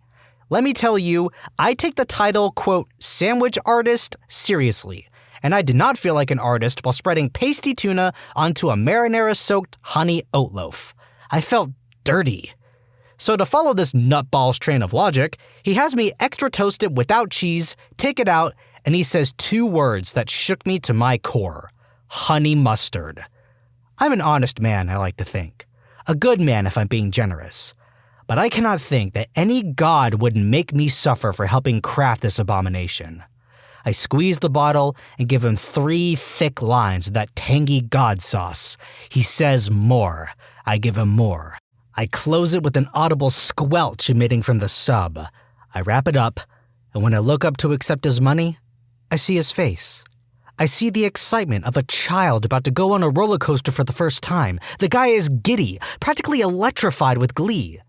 I give him his foot-long effigy to sin incarnate. He leaves the store, and I go in the back to slice bell peppers and try to forget. Meatballs, teriyaki chicken, and salsa with all the salad and all the sauces. No, he wasn't high, and he ordered it like 3 more times. For breakfast, egg whites, American, and shredded cheddar, a double portion of seafood salad, toasted, oil, no vinegar. Had a few people that would order a double meat tuna sub and then want a ton of mayo added to it. Those sandwiches were already half mayo to begin with. I felt fatter just touching the thing. Also, another store under the same owner would regularly get people wanting cookies added to their subs. I'm pretty sure I was told the reasoning was that they thought it would count as a topping so they wouldn't have to pay for the cookies. Yeah, like I'm gonna get my full order and then say, oh, stick a cookie in there too, and then pry it out while it's drenched in marinara sauce. Back when I used to work in a Subway, I've seen a couple gross ones. Here's a few I can remember. This obese guy would walk in a couple times a week, take the cold cut combo. He asks for a ton of lettuce, followed by the largest amount of mayonnaise you can imagine. He always emptied half the cup of mayo. It was probably more than enough mayo for 12 to 15 average customers. He then added a few other vegetables and was good to go. It always made me sick making him such a sandwich as I knew I was killing him. Then, I've seen two normal-looking persons take every single sauce on the menu. Not like a very thin line or anything. Extra dosage of every sauce while looking at me to make sure I put enough of each. At Subway, you can ask to grill vegetables with your bread, cheese, or meat. I always grilled onions and peppers with mine for the flavor. Multiple people were doing this. Then this guy walks in and asks me to grill his sub at the complete end after asking for lettuce, pickles, and sauce on it. Edit, this got some attention. For those who are still passing through this, do not touch soup in a Subway or any other similar place. It's a pile of frozen junk, even if it tastes good. Edit 2. Just remembered one more. This guy ordered a wrap with 8 portions of bacon and 2 portions of steak. Cheese over the entire thing, no vegetables, and toasted. Yup, a toasted wrap.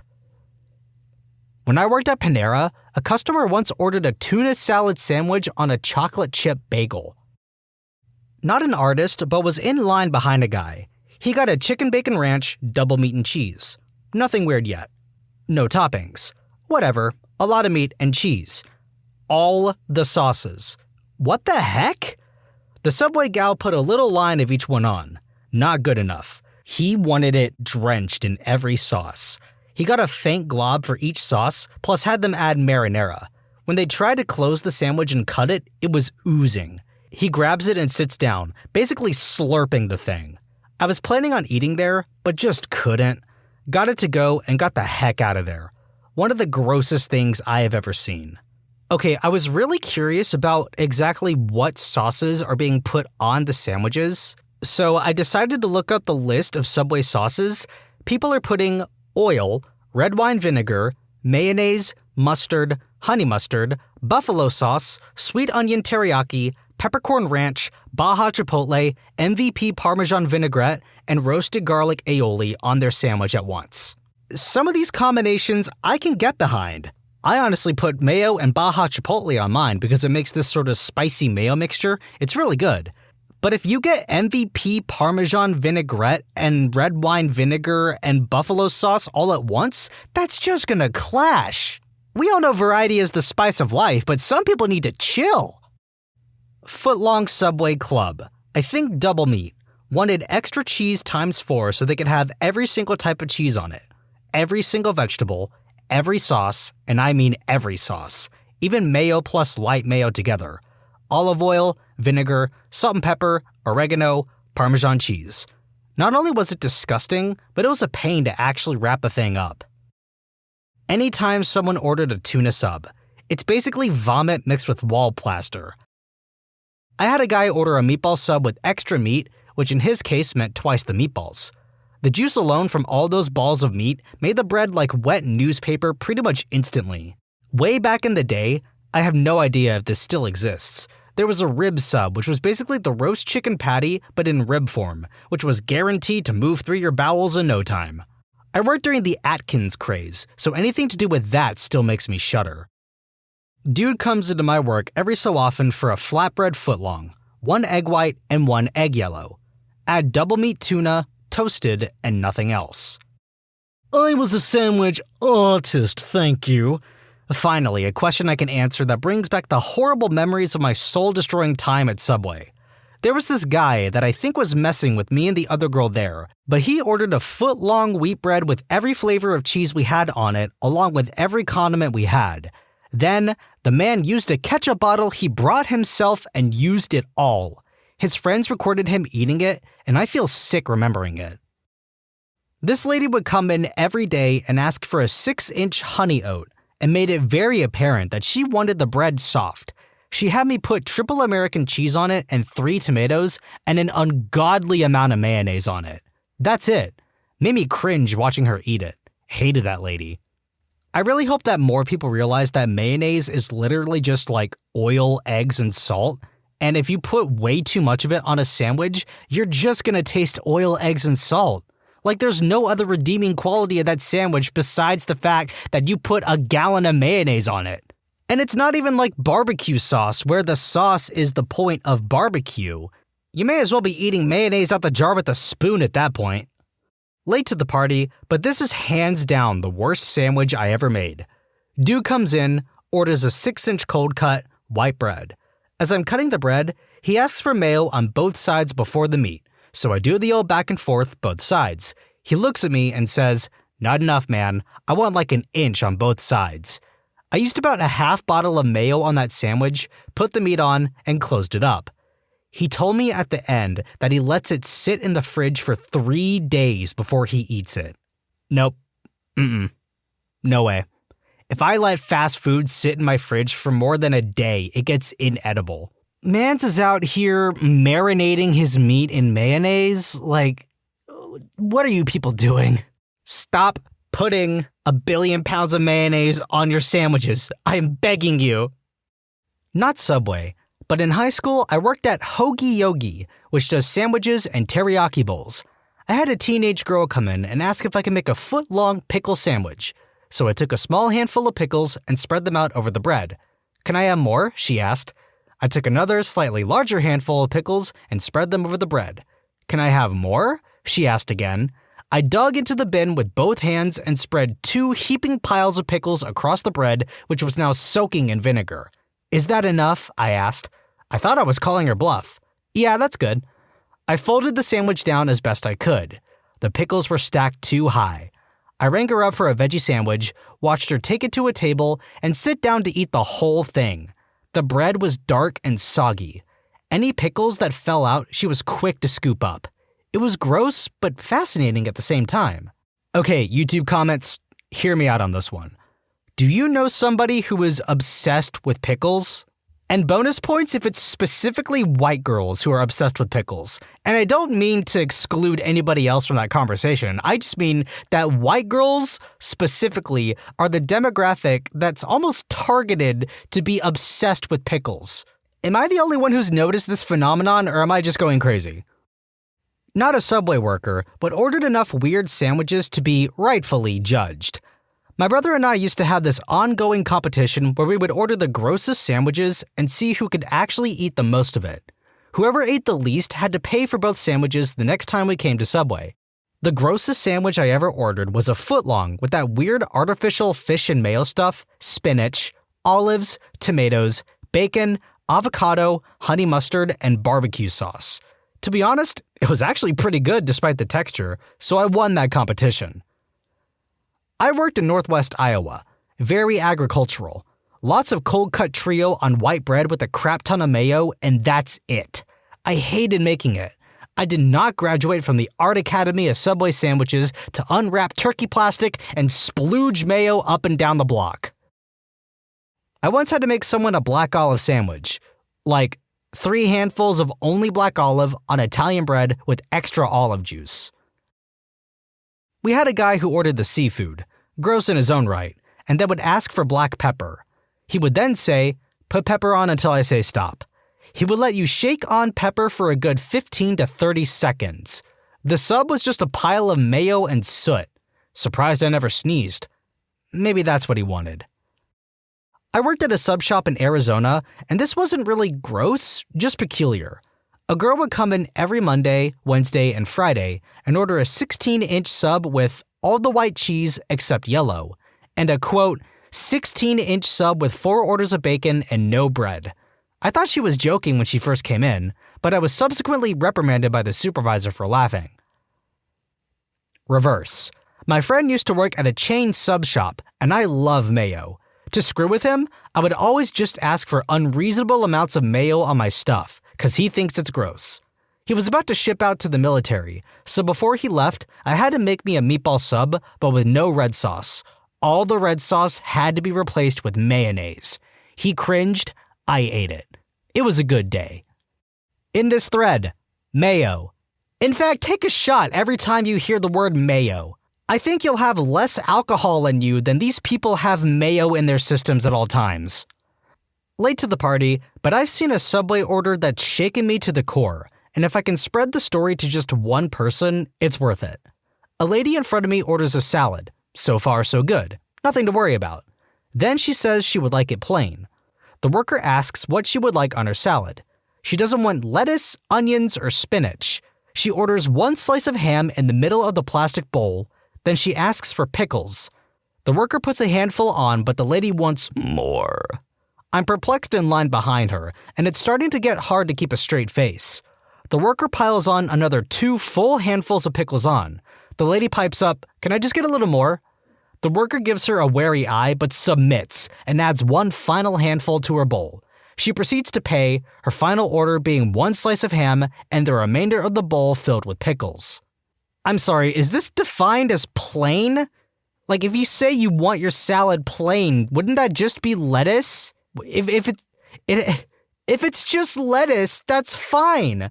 I won't judge you for being boring or basic, but I will judge you for calling your ham and pickle bowl a salad. Go to the store and get a jar of Vlasic pickles and a tub of mayo and a 6-pack of Oscar Mayer lunch meat, and you can make your own sandwich for less money and time that you would spend going to Subway and having it done for you. And the best part is that you can eat the rest of the tub of mayo, eat the rest of the jar of pickles, you can even drink the pickle juice for all I care. Just stop torturing these poor Subway employees, please! When you subscribe, make sure to hit the bell to turn on notifications. Put the playlist on in the background to finish listening to all the stories, linked at the top of the description. And if you like Am I the Genius, give Am I the Jerk a shot, linked in the description too. Either way, thanks a lot for watching, and we'll see you guys next time.